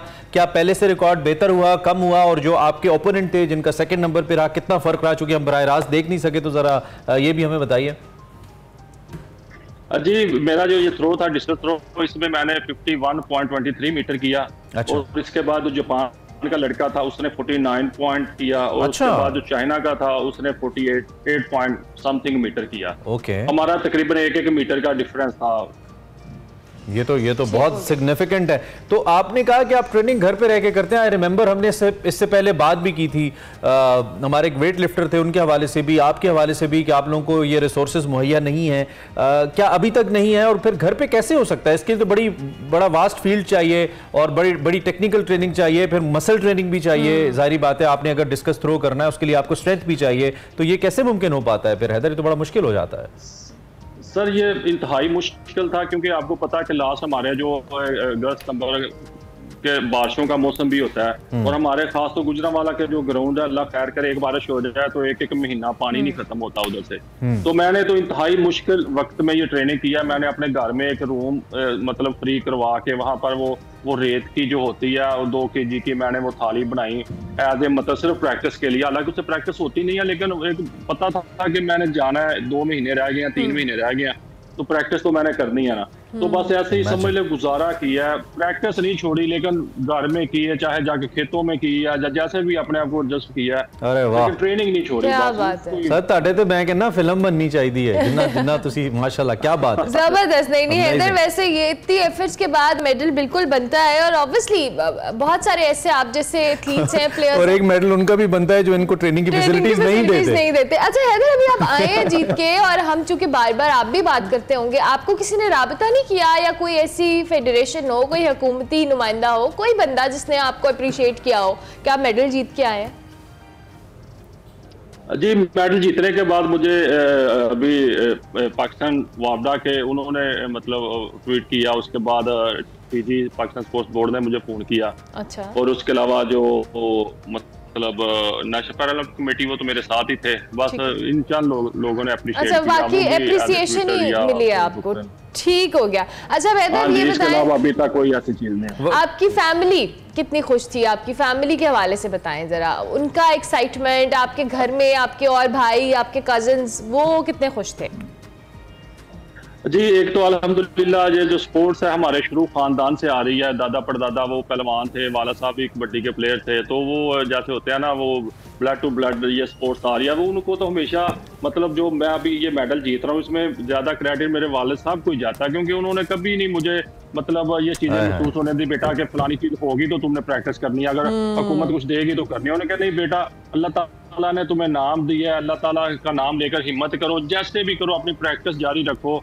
उनकी मुकम्मल वो हैदर भाई वो जुमला बताए ना, जब आपने ये मेडल चाचा जी को पहनाया है, आपके वालिद साहब को, तो इन्होंने क्या फिर आगे से कुछ जुमला याद है जो वालिद साहब ने कहा हो? ये बड़ा इमोशनल मंजर है, और ये बड़े किस्मत वालों को नसीब होता है कि आप जीत के आए और फिर आपने वो मेडल आपके वालिद साहब को पहना दिया। ये बड़ी किस्मत की बात है। कोई जुमला याद है अब्बा जी ने क्या कहा आगे से? हाँ जी, बिल्कुल बिल्कुल। एक तो जब मैंने मेडल उनको पहनाया तो उनकी आंखों में आंसू आ गए थे, तो उन्होंने हमेशा सिर्फ एक ही लफ्ज मुझे बोला कि बेटा, जहां पाकिस्तान का नाम हो वहां कोई एक्सक्यूज नहीं, क्या ना ट्रेनिंग की, ना वेन्यूज की, ना हुकूमत की, ना किसी चीज की। मैं हूं जो भी चीज चाहिए तुम मुझे बताओ, मैं कर सकूं या ना कर सकूं, मेरी हमेशा सपोर्ट तुम्हारे साथ है, इसलिए मुझे कभी इन चीजों का फर्क नहीं पड़ा। क्या बात है, क्या बात है। आपके वालिदैन भी उतने ही खिराज तहसीन के मुस्तहिक है जितने ओबियसली आप हैं, आपकी मेहनत और आपके कोचेस भी। अच्छा, ये जो एक हमारे वजीर खेल वहाब रियाज साहब होते हैं, वो क्रिकेटर भी हैं, खुद खेलते भी हैं, आजकल वैसे कमेंट्री भी करते हैं, कुछ जगहों पे नजर आते हैं, वो उन्होंने नहीं रब्ता किया आपसे? वो तो बड़े दाई थे जब केयर टेकर वजीर लगे थे वहाब रियाज साहब। पता नहीं सर, आई डोंट नो क्यों मुझसे नहीं रहा किया अभी तक किसी भी खेल की मिनिस्ट्री ने। बड़े अफसोस की बात है। हैदर, इन दी एंड आपसे हमें बात करके बहुत अच्छा लग ही रहा है। मैं चाहूंगा आप जरा ये मेडल गले में पहना है, थोड़ा इसको छुएं, थोड़ा सा हमें कैमरे में मजीद प्रोमिनेंट करके दिखाएं। हमें बड़ा ही फख्र है इसको देख के, हमें बड़ा ही अच्छा लग रहा है। और साथ कुछ भी कहना चाहें आप उन लोगों को जिन्होंने आपको सपोर्ट किया यहाँ तक पहुंचने के लिए। हैदर जी अल्हम्दुलिल्लाह, मैं शुक्रिया अदा करता हूँ नेशनल पैरालंपिक कमेटी का, पाकिस्तान वापदा का, ट्रिपल एसोसिएट का, कि जिन्होंने मुझे आउट सीजन में हेल्प किया। उनकी मदद से, उनके तामन से मैं आउट सीजन में अगर थोड़ी बहुत ट्रेनिंग कर सकता हूँ तो उनकी हेल्प से। और नेक्स्ट मैं बाकी सारे Punjab sports board, Pakistan sports board, Pakistan वापदा साहब से तामन की अपील करता हूँ। बाकी जो ब्रांड्स हैं को हमें भी हमारे साथ भी मतलब तामन करें, ताकि ये बहुत बड़ा इवेंट है, क्योंकि पैरा एशियन गेम में सिर्फ एक ही गोल्ड मेडल आया है। इसके अलावा जितने प्लेयर गए हैं 300-400 प्लेयर, किसी ने गोल्ड मेडल नहीं हासिल किया। और आप जानते हैं कि जिसका गोल्ड मेडल होता है उसका ही टर्न और झंडा वहां लहराया जाता है। क्या बात तो है। नेक्स्ट भी मैंने अल्हम्दुलिल्लाह पेरिस पैरालंपिक्स में मैंने क्वालिफाई कर लिया। मेरी सबसे अपील है कि मेरे साथ तामन किया जाए, और मुझे मतलब जैसे स्पॉन्सरशिप डेफिनेटली आपको सपोर्ट किया जाना चाहिए। हैदर, हमारी तमाम तर दुआएं तमन्नाएं आपके साथ हैं, और जिस तरह आप खुद भी कह रहे हैं कि बहुत सारे लोगों को आपको सपोर्ट करना चाहिए, ब्रांड्स को स्पॉन्सर करना चाहिए। और हम हमेशा कहते हैं कि कोई भी एक कॉर्पोरेट सेक्टर ऐसे किसी एक प्लेयर को स्पॉन्सर कर दे तो उनके लिए तो ये अच्छी बात है ही, लेकिन साथ साथ प्लेयर का भी भला हो जाता है कि वो भी जाकर पाकिस्तान को रिप्रेजेंट कर देता है। सो हैदर अली, आप हमारा फख्र हैं, और आपको आइंदा आने वाली जो पैरा ओलंपिक्स है उसके लिए बहुत बहुत welcome back to Expresso. Program के दूसरे हिस्से में आपको खुश आमदीद कहेंगे, और अब हम जाएंगे किचन के अंदर, जहाँ से हल्की सी खुशबू आना शुरू हुई है, क्योंकि अहमद हमाद हमारे साथ मौजूद है। हल्के से अहमद आ गए। अहमद वेलकम, कैसे हैं आप? अल्लाह का शुक्र, मैं ठीक हूँ। आप सुनो? बिल्कुल ठीक ठाक। अहमद, क्या बना रहे हैं आज? आज बेसिकली हम स्टफ चिकन बना रहे हैं with mash potatoes and veggies. ठीक है, आज हम सस्ता और अच्छा खाना बनाएंगे। अच्छा, सस्ता देखते हो ना आप, इमरान की तरफ देखते हैं, क्योंकि इमरान का पहला सवाल है सस्ता। अवाम का नुमाइंदा एंकर। तो सस्ता कैसे है सर, जल्दी से बताएं। सस्ता इस तरीके से कि हम जो है वो चिकन, आपको पता ही है, घर में लेके अगर उसको स्टफ करके हम बना लेंगे तो कंपैरेटिवली अगर हम किसी बाहर अच्छे रेस्टोरेंट से खाते हैं तो वो हमें काफी महंगा, काफी 2 टाइम्स महंगा, 3 टाइम्स महंगा पड़ता है। और आप घर में बना के जो बेगमात हैं और उनको आप जो है वो खुश कर सकते हैं। ये रेसिपी जी मर्द हज़रात के लिए ये मेंशन हो गया है। Impress your wife. हाँ जी, ठीक हो गया। अहमद, आप अपने प्रोसेस को कंटिन्यू रखें, मीनवाइल हम आपके पास दोबारा आते हैं ताकि आपकी जो खुशबू की इंटेंसिटी है बढ़ना शुरू हो जाए। स्टफ चिकन खाने के लिए you need to stay with us till the end of the show. लेकिन इससे पहले कि हम आगे बढ़ जाते हैं, हम आपको सेगमेंट मेरा पाकिस्तान दिखाते हैं। और आज जो फैरा फैज एक बड़ी दिलचस्प जगह पे जा रही हैं। फ्रांसीसी जनरल थे अलॉर्ड और उनकी बेटी थी मैरी शार्लेट। उनकी कहानी क्या है आज के हम सेगमेंट करेंगे, हमारे लिए भी बड़ा इंटरेस्टिंग है, आपको दिखाते हैं।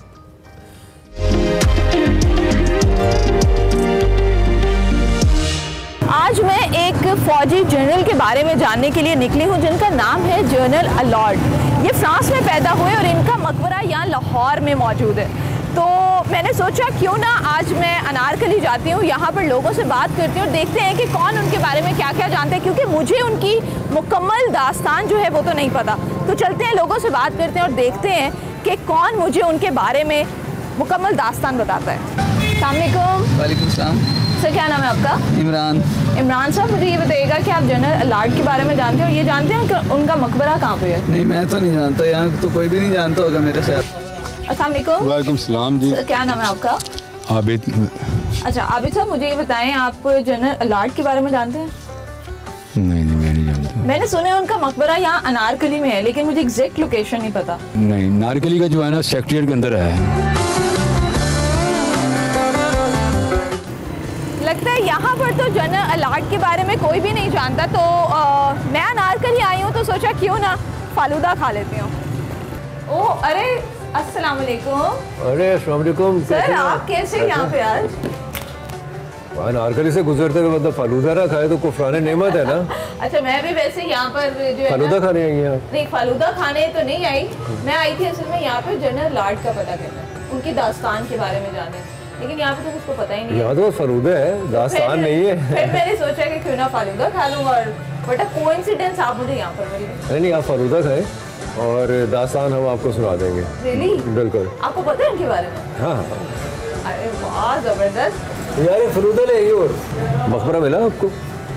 मकबरा नहीं मिला, यहाँ पे किसी को पता ही नहीं। पहली बात तो ये कि अगर आप पूछती हैं कि कुड़ी दा बाग किधर है, तो फिर शायद कुछ लोगों को पता होता और वो आपको बता देते। जनरल अलार्ड का किसी को नहीं पता। और फिर आप यहाँ पे आते रहते हैं?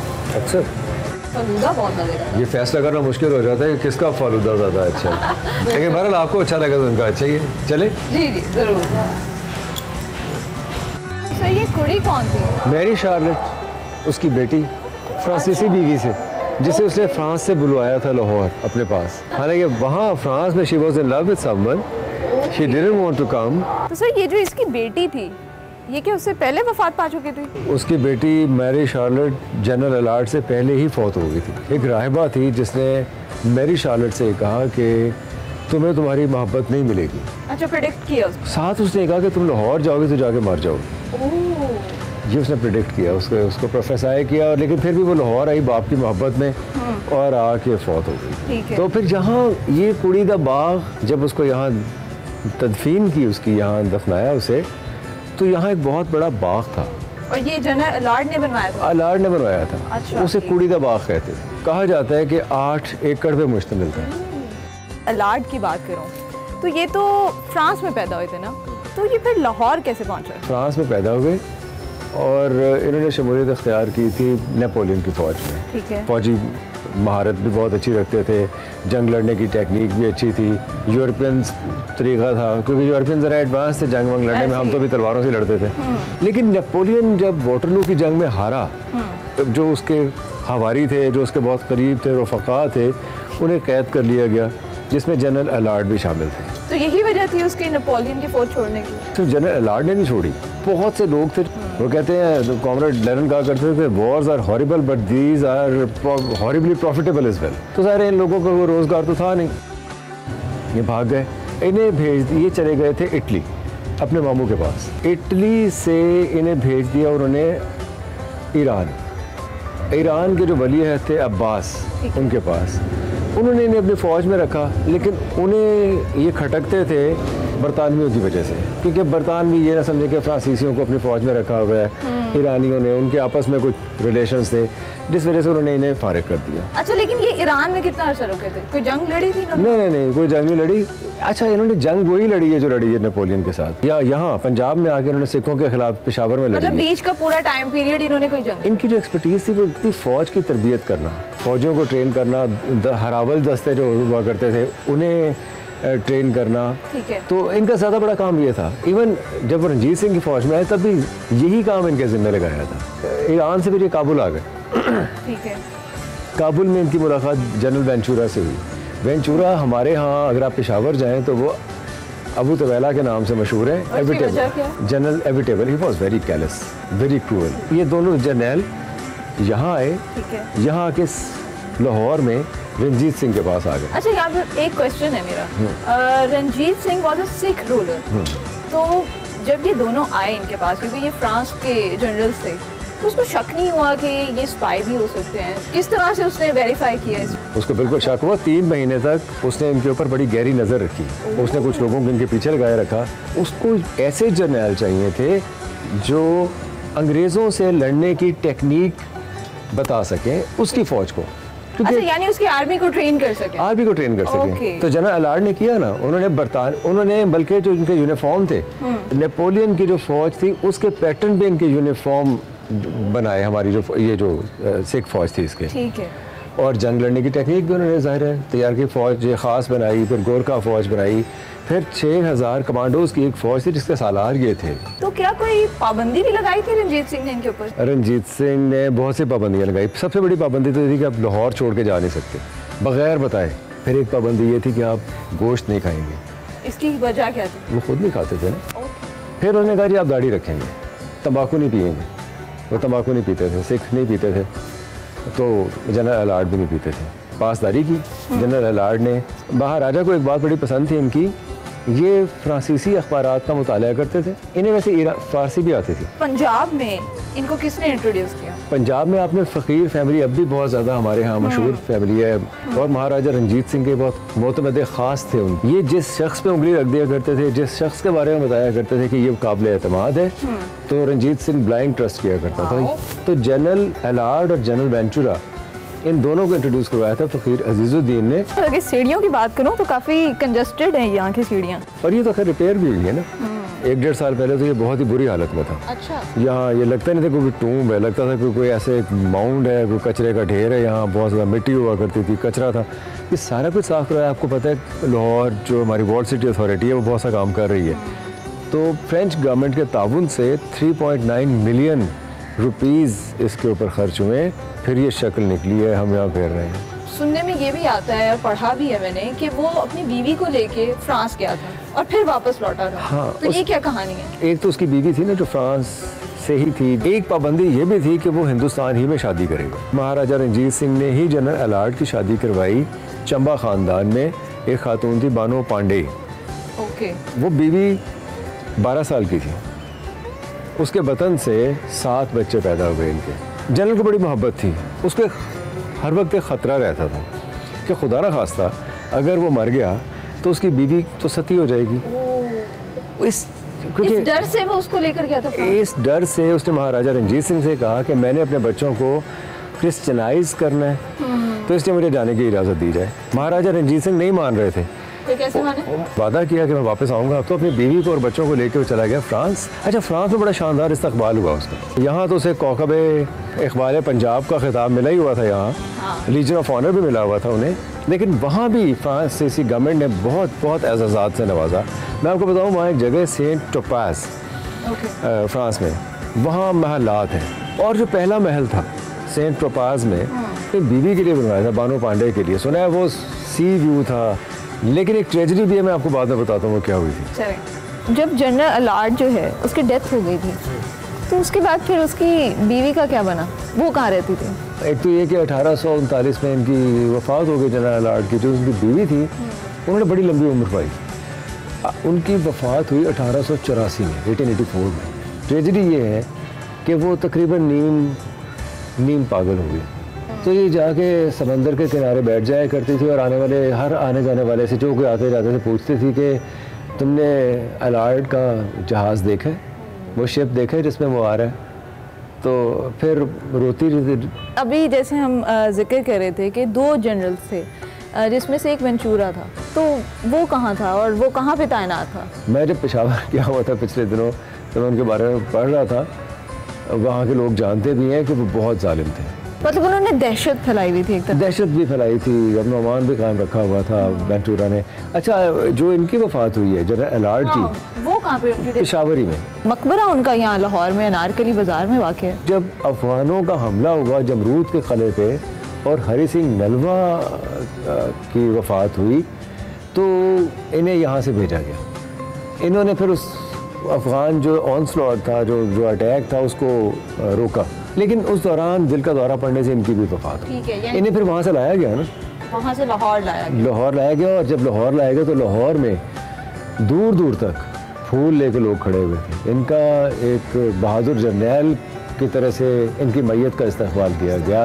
बहुत बहुत एजाज़ के साथ इन्हें दफनाया गया। तो यानी वो जो बाप बेटी की मोहब्बत थी वो इख्तिताम भी यहाँ पे। ये बड़ी अच्छी बात आपने की है। बाप बेटी की मोहब्बत की एक लाजवाल दास्तान है जो यहाँ पर रकम हुई है। एक चीज़ मैं जानने में बड़ी इंटरेस्टेड हूँ, सैलरी कितनी थी जनरल अलार्ड की? जनरल अलार्ड की जब वो आए और उन्होंने ज्वाइन की ये फौज, उस वक्त उनकी सैलरी थी 2500 रुपये या 2500 नानकशाही या 2500 जो करेंसी उस दौर में जो करेंसी थी। तो ये वक्त के साथ इंक्रीज भी होती, प्रमोशन होती रही उनकी। सेंट ट्रोपास में जब कोई अपनी बीवी के लिए अरबों रुपए का महल बनाएगा तो ज़ाहिर है उसकी सैलरी अच्छी होगी, नो डाउट। तो सर अंदर से काफ़ी कंजस्टेड है ये एरिया। एक्चुअली तो एक कबर ही थी ना, ये मैरी शार्लेट की कबर है, ये जनरल अलार्ड की कबर है। तो ये है आखिरी आरामगाह है। मैं तो फिर भी कहूँगा बाप बेटे की मोहब्बत की दास्तान भी है। जनरल अलॉट की कब्र तो यहाँ है उनकी बेटी के पहलू में। तो जो वेंचुरा था उसकी कब्र किधर है, उसका मकबरा किधर है? या वो पेशावर में होगा या फ्रांस में होगा। तो चले सर जी प्लीज। तो आप जाएंगे जनरल वेंचुरा को ढूंढने के लिए? बिल्कुल, मैं उसको ढूंढने के लिए जाऊंगी। और sir thank you so much. मुझे तो अच्छा लगता है कि आप हिस्ट्री को, हेरिटेज को और पाकिस्तान में टूरिज्म को प्रमोट करने के लिए इतना काम कर रही हैं। Thank you so much, all the best, bye bye. तो नाज़रीन, आज मैंने जनरल अलॉट की दास्तान तो जान ली है, लेकिन अब मेरी खोज है, मेरी तलाश है जनरल वेंचुरा के मकबरे की। तो देखते हैं कि उसकी दास्तान तक हम कब तक पहुंचेंगे।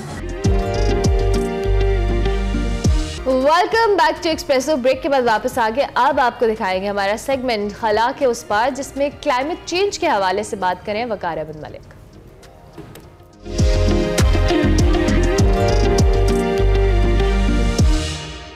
अस्सलाम वालेकुम नाज़रीन, मैं वकार अहमद और आप देख रहे हैं खला के उस पार। खला के उस पार अब हमने नहीं जाना, बल्कि खला के इसी तरफ रहना है, ज़मीन पर रहना है, ज़मीन के हवाले से बात करनी है, लेकिन करनी खला के पर्सपेक्टिव से है। यानी जैसे हम अपनी ज़मीन को खला से जब देखते हैं तो उस हवाले से हमने बात करनी है आज। बात हमने करनी है क्लाइमेट चेंज के हवाले से, जो किसी वक्त में ये बातें सिर्फ निसाबी कुतब तक थी या मीडिया तक थी या अखबारात तक थी, उसके बाद ये हकीकत बन के अब हमारे सामने आ चुका है। क्लाइमेट चेंज या मौसमियाती तब्दीलियों के हवाले से आगाही रखने के लिए, अपने बच्चों को आगाह करने के लिए और ज़्यादा से ज़्यादा आगाही फैलाने के लिए जो एक बहुत ही कमाल प्लेटफॉर्म है वो है climate time machine. Climate time machine जो है ये नासा की वेबसाइट का हिस्सा है, और क्लाइमेट टाइम मशीन से आप जल्दी से सीख सकते हैं कि पिछले 100 सालों में एक्चुअली हुआ क्या है और स्पेशली पिछले 20 सालों में क्या हुआ। तो ये जो मोमेंटम है ये किस तरफ जा रहा है। क्लाइमेट टाइम मशीन में हुआ यह है कि मुख्तलिफ जो टॉपिक्स हैं इसके हवाले से जितनी भी तस्वीर हैं उनको इकट्ठा किया गया है, और आप उनको नीचे से प्ले करते हैं, और जैसे ही प्ले करते हैं तो आप 100 साल आपके सामने से गुजर जाते हैं, और 100 सालों में जितनी तब्दीलियां हुई हैं वो मैप पे आपको नुमाया नज़र आती हैं। मिसाल के तौर पे अगर सी लेवल की बात करें या समंदर की सतह की बात करें, तो समंदर की सतह जो है इस वक्त आपको मालूम है कि जो ग्रीनलैंड है या अंटार्कटिका है, या जितने भी जगह हैं यहाँ पे जो आइस शीट्स हैं ये बहुत तेज़ी से पिघल रही हैं। कहा यह जा रहा है कि अगर पार्शल लॉस होता है या इनका कुछ हिस्सा पिघलता है तो इससे जो समंदर की सतह है उसमें 3 फुट इजाफा होगा। लेकिन अगर ये कम्प्लीटली मुकम्मल तौर पे पिघल जाती हैं जो आइस शीट्स जो हैं, जितनी भी बर्फ़ है, तो उसके बाद जो समंदर की सतह है उसमें 66 मीटर या 217 फुट का इजाफा हो सकता है। और इस कदर हाई रेज जो है, इस कदर जो समंदर की सतह का ऊंचा जाना है, वो इसमें आप देख सकते हैं कि इससे जो सरहदी या जो लैंड है उसमें समंदर कहाँ तक आ सकता है। इसको आप प्ले करके इसको भी देख सकते हैं। कार्बन डाइऑक्साइड जो है उसके वाले से देख सकते हैं कि 20 सालों में हमने क्या किया है अर्थ के साथ। यानी अगर हम 2002 में देखें तो 374 ppm कार्बन डाइऑक्साइड थी, जो कि बढ़ के इस वक्त 419 ppm हो चुकी है। और इससे पहले इंसानी तारीख में कभी कार्बन डाइऑक्साइड के वाले से इस तरह नहीं हुआ। ये ग्रीन हाउस गैस है, और जिस हीट ट्रैप हो जाती है, हीट ट्रैप होती है तो टेम्परेचर बढ़ता है, टेम्परेचर बढ़ता है तो ग्लेशियर्स पिघलते हैं, और तमाम इकोसिस्टम जो है वो ख़राब हो जाता है। आप इमेजिन कीजिए कि अगर 1% आपका जो टेम्परेचर है वो बढ़ता है, और ये जो टेम्परेचर है ये 2021 तक 1% टेम्परेचर इसी तरह बढ़ा रहता है, तो आपके जो ग्लेशियर्स हैं वो 40% पिघल जाएंगे। 40% ग्लेशियर्स कुराए अर्ज़ से ख़त्म हो जाएंगे। जबकि अगर ये 1.5% टेम्परेचर राइज होता है तो इससे आपके 50% ग्लेशियर्स जो हैं वो ख़त्म हो जाएंगे। अगर ये 4% टेम्परेचर राइज करता है तो 2100 तक आपके 80% 80% ग्लेशियर्स जो हैं वो सफ़े हस्ती से मिट जाएंगे। 2,15,000 ग्लेशियर्स हैं, और ये आप यूँ समझिए कि हमारे जो साफ़ पानी या फ्रेश वाटर के हवाले से इंतहाई अहम तरीन किरदार अदा करते हैं, और ओवरऑल इकोसिस्टम में बहुत अहम तरीन किरदार। इंसानी जो ज़िंदगी है, ओवरऑल बेसिकली जो ज़िंदगी है उसका तसलसल जो है वो शदीद ख़तरे में पड़ जाएगा अगर इस तरह होता है, यानी टेम्परेचर इस तरह राइज होता रहता है। तो कार्बन डाइऑक्साइड जो है वो एक तो ये प्रॉब्लम कर रही है, मीथेन जो है वो इससे भी ज़्यादा प्रॉब्लम पैदा कर रही है। और मीथेन जो है गो के अगर आप कंट्रोल करना चाहें तो मीथेन को आप कंट्रोल 7 से 12 सालों में कर सकते हैं, लेकिन कार्बन डाइऑक्साइड एक दफ़ा बढ़ गई तो इसको कंट्रोल करना, यानी आप अपने वो तमाम हरकतें जो हैं जिनकी वजह से ये कुछ हो रहा है वो हरकतें बंद भी कर दें तो भी जो डैमेज है वो होगा। ग्लोबल टेम्परेचर की अगर हम बात करें तो इसी जगह पे, यानी जो क्लाइमेट टाइम मशीन है, इसमें आप ग्लोबल टेम्परेचर को ट्रैक कर सकते हैं। 1884 वो सन है जिसमें सबसे पहले जो ग्लोबल टेम्परेचर उसको रिकॉर्ड करने का सिलसिला शुरू हुआ। 1884 से लेके 2022 तक ये वो डाटा है जो क्लाइमेट टाइम मशीन पे आप देख सकते हैं। फिर एक और चीज़ जो कि 1955 से लेके 2016 तक का ये जो डाटा बहुत अहम है, वो है जो समंदर गर्म हो रहे हैं और ये किस पार्ट्स में गर्म हो रहे हैं, क्यों गर्म हो रहे हैं, ये तमाम आगाही जो है ये भी क्लाइमेट टाइम मशीन पे आपको मिल सकती है। क्लाइमेट टाइम मशीन इस हवाले से अहम है कि ये एक बर्ड आई व्यू देती है, ये बिल्कुल डिटेल में है। आप जाना चाहें तो जा सकते हैं, किसी और जगह पे भी जो क्लाइमेट के हवाले से बहुत अच्छे प्लेटफॉर्म है जो कि इसको ऑब्जर्व करते हैं, वहाँ पे आप जा सकते हैं। लेकिन अगर आपने एक बर्ड आई व्यू लेना है तो वो उसके लिए जो क्लाइमेट टाइम मशीन है वो बहुत कमाल है। आज हम खला के उस पार गए ज़रूर, लेकिन खला के उस पार जाके हमने अपनी ज़मीन को देखा जो कि बहुत प्रीशियस है, बहुत कीमती है और वाहिद जगह है जहाँ पे ज़िंदगी है। लेकिन ज़िंदगी अरबों खरबों खरबों मुतग़य्यरात की एक सिंक्रोनाइजेशन हो तो ही ये ज़िंदगी आगे रवा रह सकती है। लेकिन क्लाइमेट चेंज यानी मौसमियाती और माहौलियाती तब्दीलियाँ जो हैं वो हमें बता रही हैं कि ये जो प्रीशियस, ये इंतहाई कीमती, इंतहाई खूबसूरत ब्लू प्लैनेट है, इसके ऊपर जो ज़िंदगी है, जो कि कायनात में अब तक की वाहिद ज़िंदगी है, उसको शदीद ख़तरा दरपेश है। देखते रहिए खला के उस पार।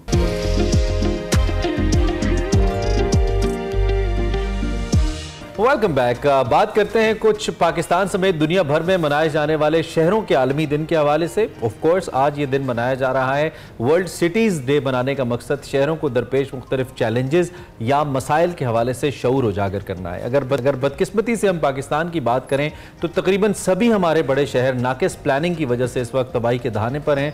कोई एक ऐसा शहर नहीं है समहाउ कैपिटल को छोड़कर जिसके बारे में हम कुछ बहुत मस्बत राय रख सकते हैं, चाहे रोशनियों का शहर कराची हो या बागों का शहर लाहौर। तबाही के दहाने पर पहुंच चुके हैं। इंफ्रास्ट्रक्चर बड़ी हद तक नाकामयाब है, नाकाम है, तबाह हाल है। शहर की खूबसूरती तो दरकिनार, जहाँ पे जो बुनियादी सहूलतें हैं वो तक मुयसर नहीं है। फ़िज़ाई आलूदगी और स्मोक का राज है और इससे न सिर्फ बीमारियाँ लाहिक हो रही हैं बल्कि मजमूई तौर पर जो शहर का हुस्न है वो भी धुंधला हो गया और सभी शहरों के साथ, बड़े शहरों के साथ यही मामला है। बिल्कुल। और स्मॉग की जो आलूदगी है या फ़िज़ाई आलूदगी की बात करें, पाकिस्तान समेत दुनिया भर के लिए रोक बनने लगी है। पाकिस्तान के कई शहर आपको पता है स्मॉग की लपेट में है। लाहौर समेत पंजाब के कई शहर स्मॉग से मुतासिर हो रहे हैं और फ़िज़ाई आलूदगी पर काबू पाने के लिए इंतज़ामिया की जानिब से इकदाम तो किए जा रहे हैं। लेकिन ये स्मॉग है ऑब्वियसली एक ऐसा फिनोमिना है, इसके ऊपर 3-4 सालों से बहुत ज़्यादा इसने इम्पैक्ट डाला है। तो पाकिस्तान के हवाले से, स्पेसिफिकली लाहौर के हवाले से बताएं तो लाहौर अब दुनिया के अक्सर आलूदा तरीन शहरों में पहले नंबर पर आ रहा है, जिसका एयर क्वालिटी इंडेक्स आज हम देखें तो 410 है, जो कि इंतहाई ख़तरनाक है।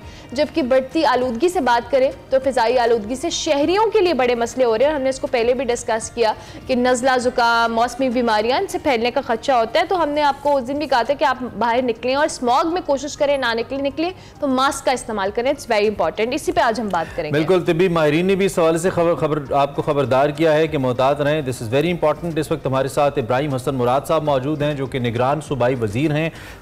उनसे इस बारे में पूछते हैं कि वो अपने पोर्टफोलियो लेकर और मौजूदा सूरत हाल जो है उसको लेकर इस दिन को कितना इंपॉर्टेंट समझते हैं पाकिस्तान के लिए, बिलखुसूस बड़े शहरों के लिए, और इसमें क्या किया जा सकता है, कितना मार्जिन मौजूद है, मैंडेट भी क्या है जो किया जा सकता है। Thank you very much Ibrahim Hasan Murad, आपने हमें ज्वाइन किया।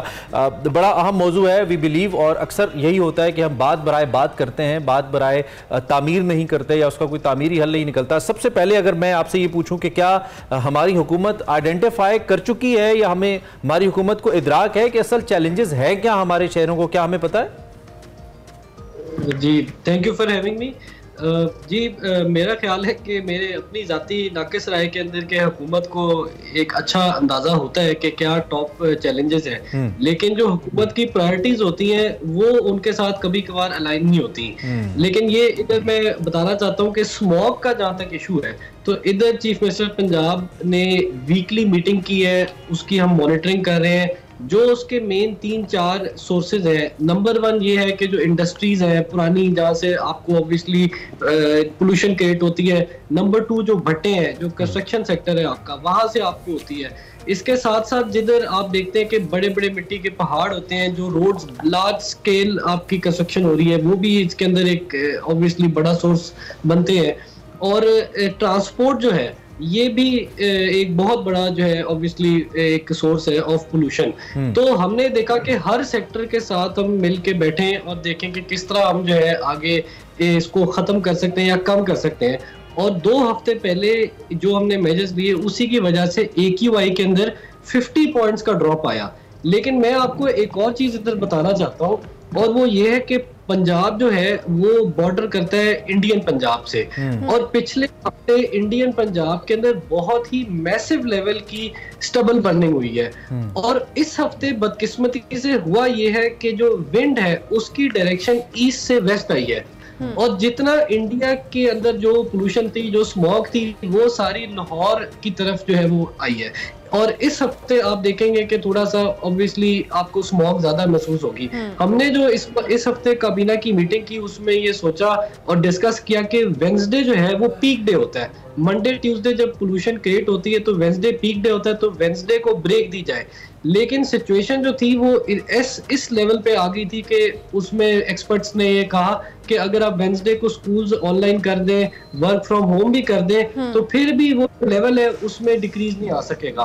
तो ये एक आदमी मसला है और इसको हम अपने लिहाज से डील कर रहे हैं जिस तरह बेहतरीन हो सकता है। बिल्कुल आपने सही कहा कि फिनोमेना है ऑब्वियसली, लेकिन दूसरी जानिब जहाँ पे आप इंडिया का जिक्र भी करें कि बॉर्डर लगता है और ऑब्वियसली वहाँ पे जिस तरह की बर्निंग हुई है उसका इम्पैक्ट भी आया है, लेकिन दूसरी जानिब लाहौर के अंदर भी बहुत सारी ऐसी चीज़ें हैं जो हमारे शहर के अंदर इटसेल्फ हो रही हैं। उन पे काबू पाने के लिए हम ज़रूर जानना चाहेंगे कि आपकी हुकूमत इस हवाले से क्या इकदाम ले रही है। जो हमारे इंटरनल इशूज़ हैं उनको भी तो केटर करना बड़ा ज़रूरी है, चाहे हम गाड़ियों की बात करें, इंडस्ट्री एरिया की बात करें, अब जो एमिशंस होती हैं, सो उसके हवाले से इकदाम भी बताइएगा। जी, मैं आपको एक और फैक्ट बताता हूँ, और वो ये है कि तकरीबन जो 65-70% पोल्यूशन है ये आती है आपकी ट्रांसपोर्ट से, और ट्रांसपोर्ट के अंदर जो 55 से 60% शेयर है वो है आपके मोटरसाइकिल्स का। अच्छा, पाकिस्तान जो है ऑब्वियसली इसकी सोशो डायनामिक्स है कि इसमें अगर आप कहें कि हम इलेक्ट्रिक बाइक लॉन्च करना चाहते हैं और इलेक्ट्रिक बाइक की कॉस्ट अगर 5 से 6 लाख रुपए है और आम बाइक जो है वो 1.5 लाख में मिलती है, तो वो एक बहुत बड़ा जंप होता है। तो हमने ये देखना है लॉन्ग टर्म में कि किस तरह जो है हम ई बाइक्स की तरह शिफ्ट कर सकते हैं। अब जो ट्रांसपोर्ट है उसके ऊपर इसमें हमने जितने भी ई बाइक्स के मैन्युफैक्चर थे इनको बुलाया है, इनसे हम डिस्कशंस के अंदर हैं कि क्या पैकेज इंसेंटिव गवर्नमेंट दे सकती है। और मैं एक और आपको शायद ये न्यूज़ है, और वो ये है कि पुलिस की जो पेट्रोलिंग है वो शायद जल्द ई बाइक्स पे शिफ्ट हो जाए, और गवर्नमेंट ऑफ पंजाब एक बहुत बड़ा इनिशिएटिव तकरीबन 1-2 लाख ई बाइक्स का ले, जिसमें हमारी जो पुलिस की पेट्रोलिंग है वो ई बाइक्स पे शिफ्ट हो जाएगी। नंबर 2, जो हमारी बसेस चल रही हैं इस पे भी हम चाइनीज कंपनीज के साथ इन डिस्कशन है कि इनको हम इलेक्ट्रिक बसेस की तरफ शिफ्ट कर जाएं। अच्छा, अब पंजाब के अंदर जो ट्रांसपोर्ट डिपार्टमेंट है इसका ये भी काम होता है कि जो smog polluting public service vehicles हैं जिसमें बसेज आते हैं, ट्रक्स आते हैं, इनकी भी चेकिंग करे। तो उसमें हमने तकरीबन 72,000 व्हीकल्स को चेक किए, और ये पंजाब की तारीख का सबसे बड़ा नंबर है। और इसमें से तकरीबन 13% जो थी वो स्मॉग इमिटिंग व्हीकल्स थी, 9,332, और हमने इनको चलान भी किया, इनको इम्पाउंड भी किया है। तकरीबन 8 करोड़ रुपए के जुर्माने हुए हैं। लेकिन ऑब्वियसली वो लोग होते हैं, वो दिहाड़ी के उसके डेली वेजेस होते हैं, उनका इकोनॉमिक लॉस भी होता है, तो गवर्नमेंट को भी एक मैसेज भी देना होता है, फिर हम थोड़ा रिलैक्स भी होते हैं। तो इस तरह एक मामला चल रहा है। ठीक है। अच्छा, ये जो आपने भारत की जानिब से आने वाले स्मोक का मसला उठाया, मुझे याद है हम इससे पहले भी इस पे बात कर चुके हैं मुख्तलिफ औकात में। क्या कोई क्रॉस बॉर्डर डिस्कशन नहीं हो सकती? जैसे कि हमें याद है कि जब पानी का हमारा मसला होता था तो जो हमारा वाटर कमीशन है वो इसको डील करता है। आई मीन कुछ मसाइल ऐसे हैं जो म्यूचुअल इंटरेस्ट के हैं, और इसमें तो कोई ऐसा कोई स्ट्रेटेजिक एलिमेंट इन्वॉल्व नहीं है कि भारत इस पर बात ना करना चाहे। तो ऐसा नहीं है कि कैबिनेट की सतह पे जो हमारा पंजाब है ये इसने कुछ प्लान किया हो और जो बॉर्डर के उस तरफ पंजाब है उस हुकूमत को कोई पैगाम भिजवाया हो, कोई टास्क फोर्स बन जाए, कोई ऐसा वर्किंग ग्रुप बन जाए जो इस पर बात करे और एक दूसरे के को हेल्प करे, इसमें हम इंडिया को और इंडिया में हेल्प करे। This is important for both of the countries. तो इस पर कोई बात नहीं हुई? That's a very good question. कल मैं आपको बताना चाहूंगा कि प्राइम मिनिस्टर जो थे ही वाज इन लाहौर और कैबिनेट हमारी जो उनसे मीटिंग हुई उसके अंदर चीफ मिनिस्टर ने उनसे डिस्कस किया कि आप इसकी पॉसिबिलिटी को एक्सप्लोर करें कि हम फॉरेन ऑफिस के थ्रू उनको ये मैसेज दें कि आप जो स्टबल बर्निंग कर रहे हैं इससे सारा हमारा जो पंजाब और बड़े शहर है ये इफेक्ट हो रहे हैं और इसके साथ साथ अगर इस तरह का कोई सिचुएशन फॉरेन ऑफिस नहीं होता तो पंजाब लेवल पे हम इंडियन पंजाब से एंगेज करें। अगर आप इजाजत दें मैं आपको एक तस्वीर दिखाता हूँ कि इससे आपको आइडिया कि ये देखें कि ये जो बॉर्डर है इसके ऊपर सारा साथ आपके रेड ही रेड, ये सारी जो साइड है ये रेड है, दिस इज इंडियन पंजाब और ये हम है। अगर आप देखो कि यहाँ इतनी मैसिव स्टबल बर्निंग हो रही है तो ये जो विंड है ये सारी हमारे शहरों को हिट कर रही है तो ये बहुत नेशनल क्राइसिस है।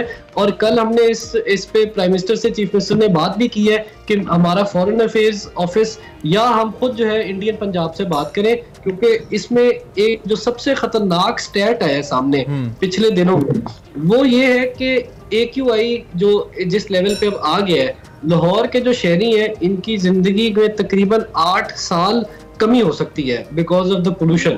और अगर हम एरियाज ले लें जो कि वर्ल्ड बैंक और यूनिवर्सिटी ऑफ शिकागो ने रिकमेंड किए हैं तो तकरीबन 4 इयर्स एडिशन हो सकता है। तो ये एक नेशनल इशू है। अच्छी बात ये कि आप लोगों का फोकस है, आपका जो काम है वो कम से कम आप फोकस्ड हैं, ये बड़ी अच्छी बात है कि आप इस जानिब सोच ज़रूर हैं। एक वक्त में हमने बड़ा झुकाव देखा था ये प्लांटेशन की जानिब, दरख्त लगाने और दरख्त बचाने की जानिब, क्या अब भी हुकूमत का रुझान है उस तरफ या अब हमारी तरजीहात थोड़ी तब्दील हुई हैं? क्योंकि अंडर पासेस और पुल तो बन रहे हैं लाहौर के अंदर लेकिन नई शजरकारी उस हवाले से कोई बहुत मौजू खबरें मेरी नज़र से कम नहीं गुजरी, तो इस हवाले से भी बताइए हमें।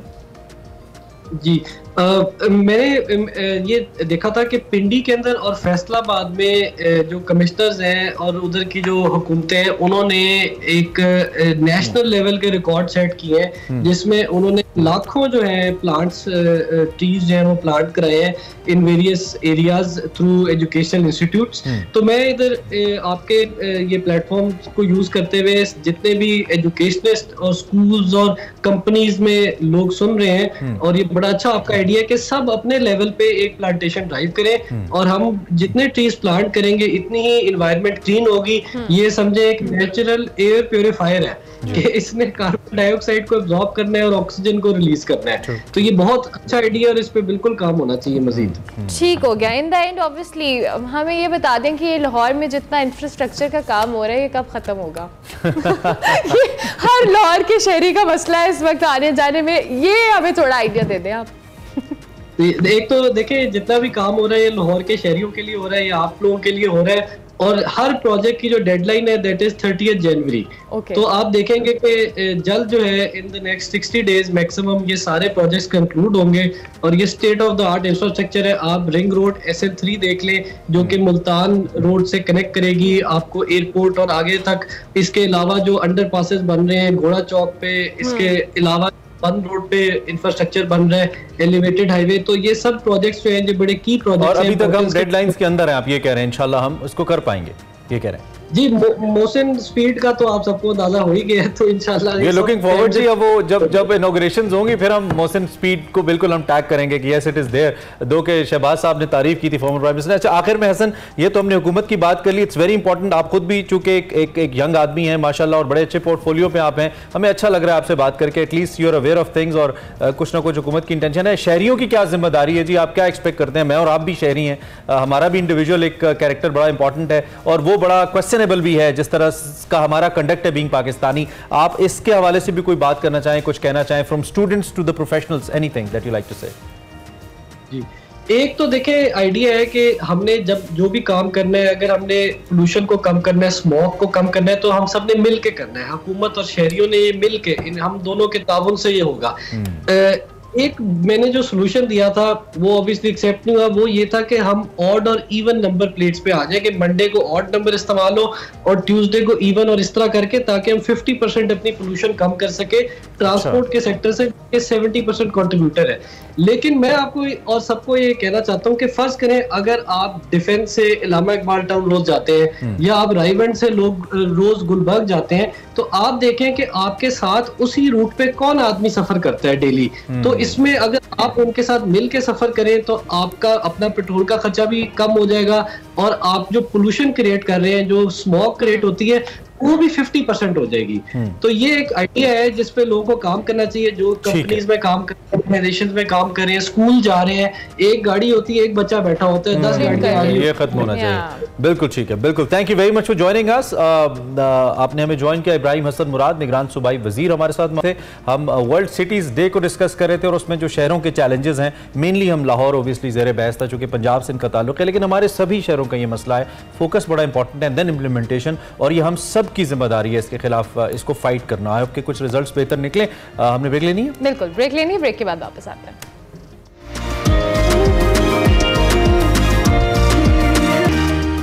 मालूम तो पड़ी गया होगा आपको इस वक्त किचन में क्या मामला चल रहे हैं, हैवी मामला है बिल्कुल।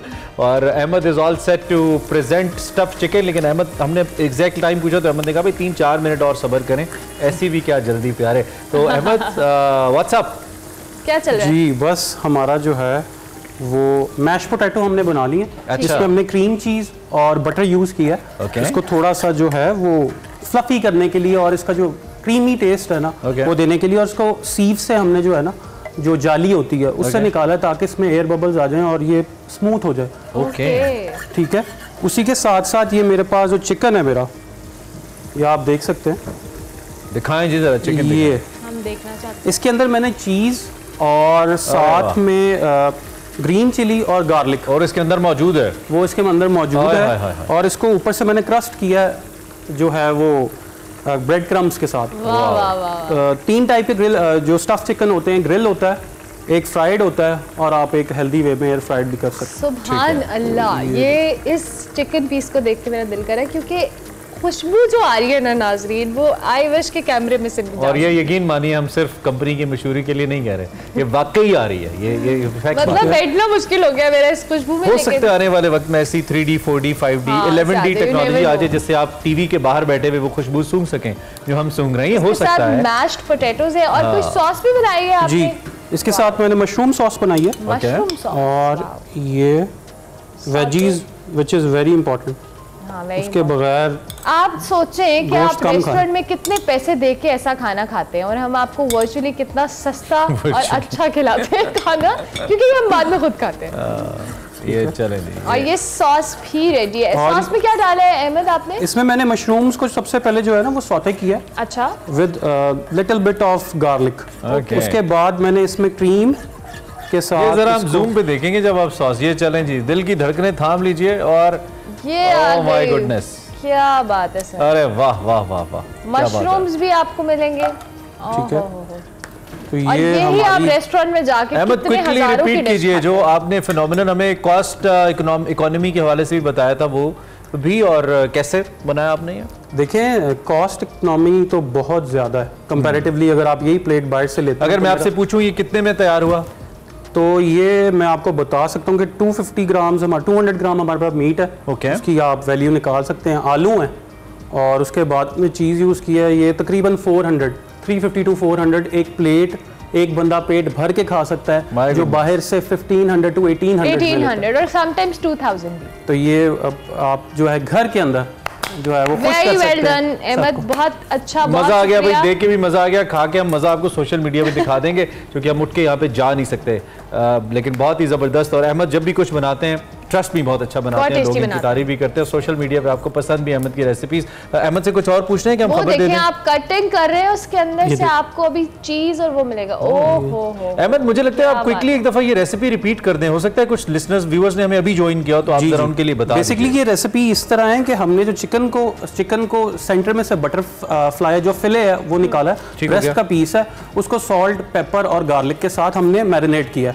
आपको जो चीज़ पसंद है, देसी अगर आप करना चाहें, अगर ये चीज़ें नहीं है तो आप वो कर सकते हैं, इसको मैरिनेट। उसके बाद इसकी सेंटर फिलिंग में मैंने मोज़रेला चीज़ और चेडर चीज़ इसको दोनों कंबाइन करके गार्लिक और ग्रीन चिली के साथ थोड़ा देसी फ्लेवर के साथ मैंने इसके अंदर फिलिंग की है। और इसको जो है ऊपर से मैंने ब्रेड क्रम्स के साथ अंडा लगा के ब्रेड क्रम्स के साथ इसको फ्राई किया 15 मिनट के लिए लो हीट के ऊपर, ताकि इसके अंदर तक जो है वो पक जाए। उसके साथ मेरे पास जो है वेजीज हैं जिनको मैंने गार्लिक और बटर के अंदर हल्का सा डाल के वो सौते कर लिया और मैश पोटैटोज हैं। और अच्छा, ये इसको फ्राई की जगह एयर फ्राई भी कुछ लोग कर सकते हैं। एग्जैक्टली, इसको एयर फ्राई भी कर सकते हैं और इसको आप थोड़ा सा फ्राई करके बेक भी कर सकते हैं। वाओ, वो बेक वैसे बहुत अच्छा लगता है, उसका क्रंच बहुत अच्छा। जबरदस्त sir, thank you very much. Chef Ahmed was with us. आपने स्टफ चिकन अगर बनाना है घर पे ट्राई जरूर कीजिए, एक दफा ट्राई करेंगे अच्छा ना भी बना दोबारा अच्छा बन जाएगा। एंड यकीनी तौर पे एक अच्छी डिश कम पैसों में आप तैयार कर सकते हैं। इससे पहले कि हम प्रोग्राम खत्म करें, एक अफसोसनाक खबर कल आई, वो नामवर हिदायतकार, मुसन्निफ और फिल्म साज हसन अस्करी साहब के हवाले से आई। 78 बरस की उम्र में लाहौर में इंतकाल कर गए। अगर आप उनको नहीं जानते, यकीनी तौर पे जानते होंगे, आपको बताएं कि सुल्तान राही समेत कई ऐसे बड़े नाम हैं पाकिस्तान के लेजेंडरी फिल्म आर्टिस्ट जिनके साथ उन्होंने काम किया। डायरेक्टर हसन अस्करी साहब के साथ फेफड़ों के कैंसर में मुब्तला हुए और फिर ओबियसली जान की बाजी हार गए। अगर हम कुछ उनकी मशहूर फिल्मों के बारे में बात करें तो तेरे प्यार में रिसेंटली उनकी बड़ी मशहूर फिल्म आई थी। इसके अलावा खून पसीना उनकी पहली फिल्म थी और दिन पंजाबी फिल्में वैशी जट, जट तक खड़ाक, एक दूजे के लिए, दूरियां, तलाश, जन्नत की तलाश was a very famous movie at that time, ये भी उन्होंने डायरेक्ट की। तो हसन अस्करी साहब जो थे एक बहुत बड़ा नाम थे, एट टाइम्स तो बड़ा इनका डंका बजता था और एक्टर्स जो थे ना वो चाहते थे कि हम हसन अस्करी साहब की डायरेक्शन में काम करें। और उस वक्त फ्रेमिंग को एक नया रंग दिया था इन्होंने, एक नए अंदाज से फ्रेमिंग उतारे आई थी फिल्म के अंदर।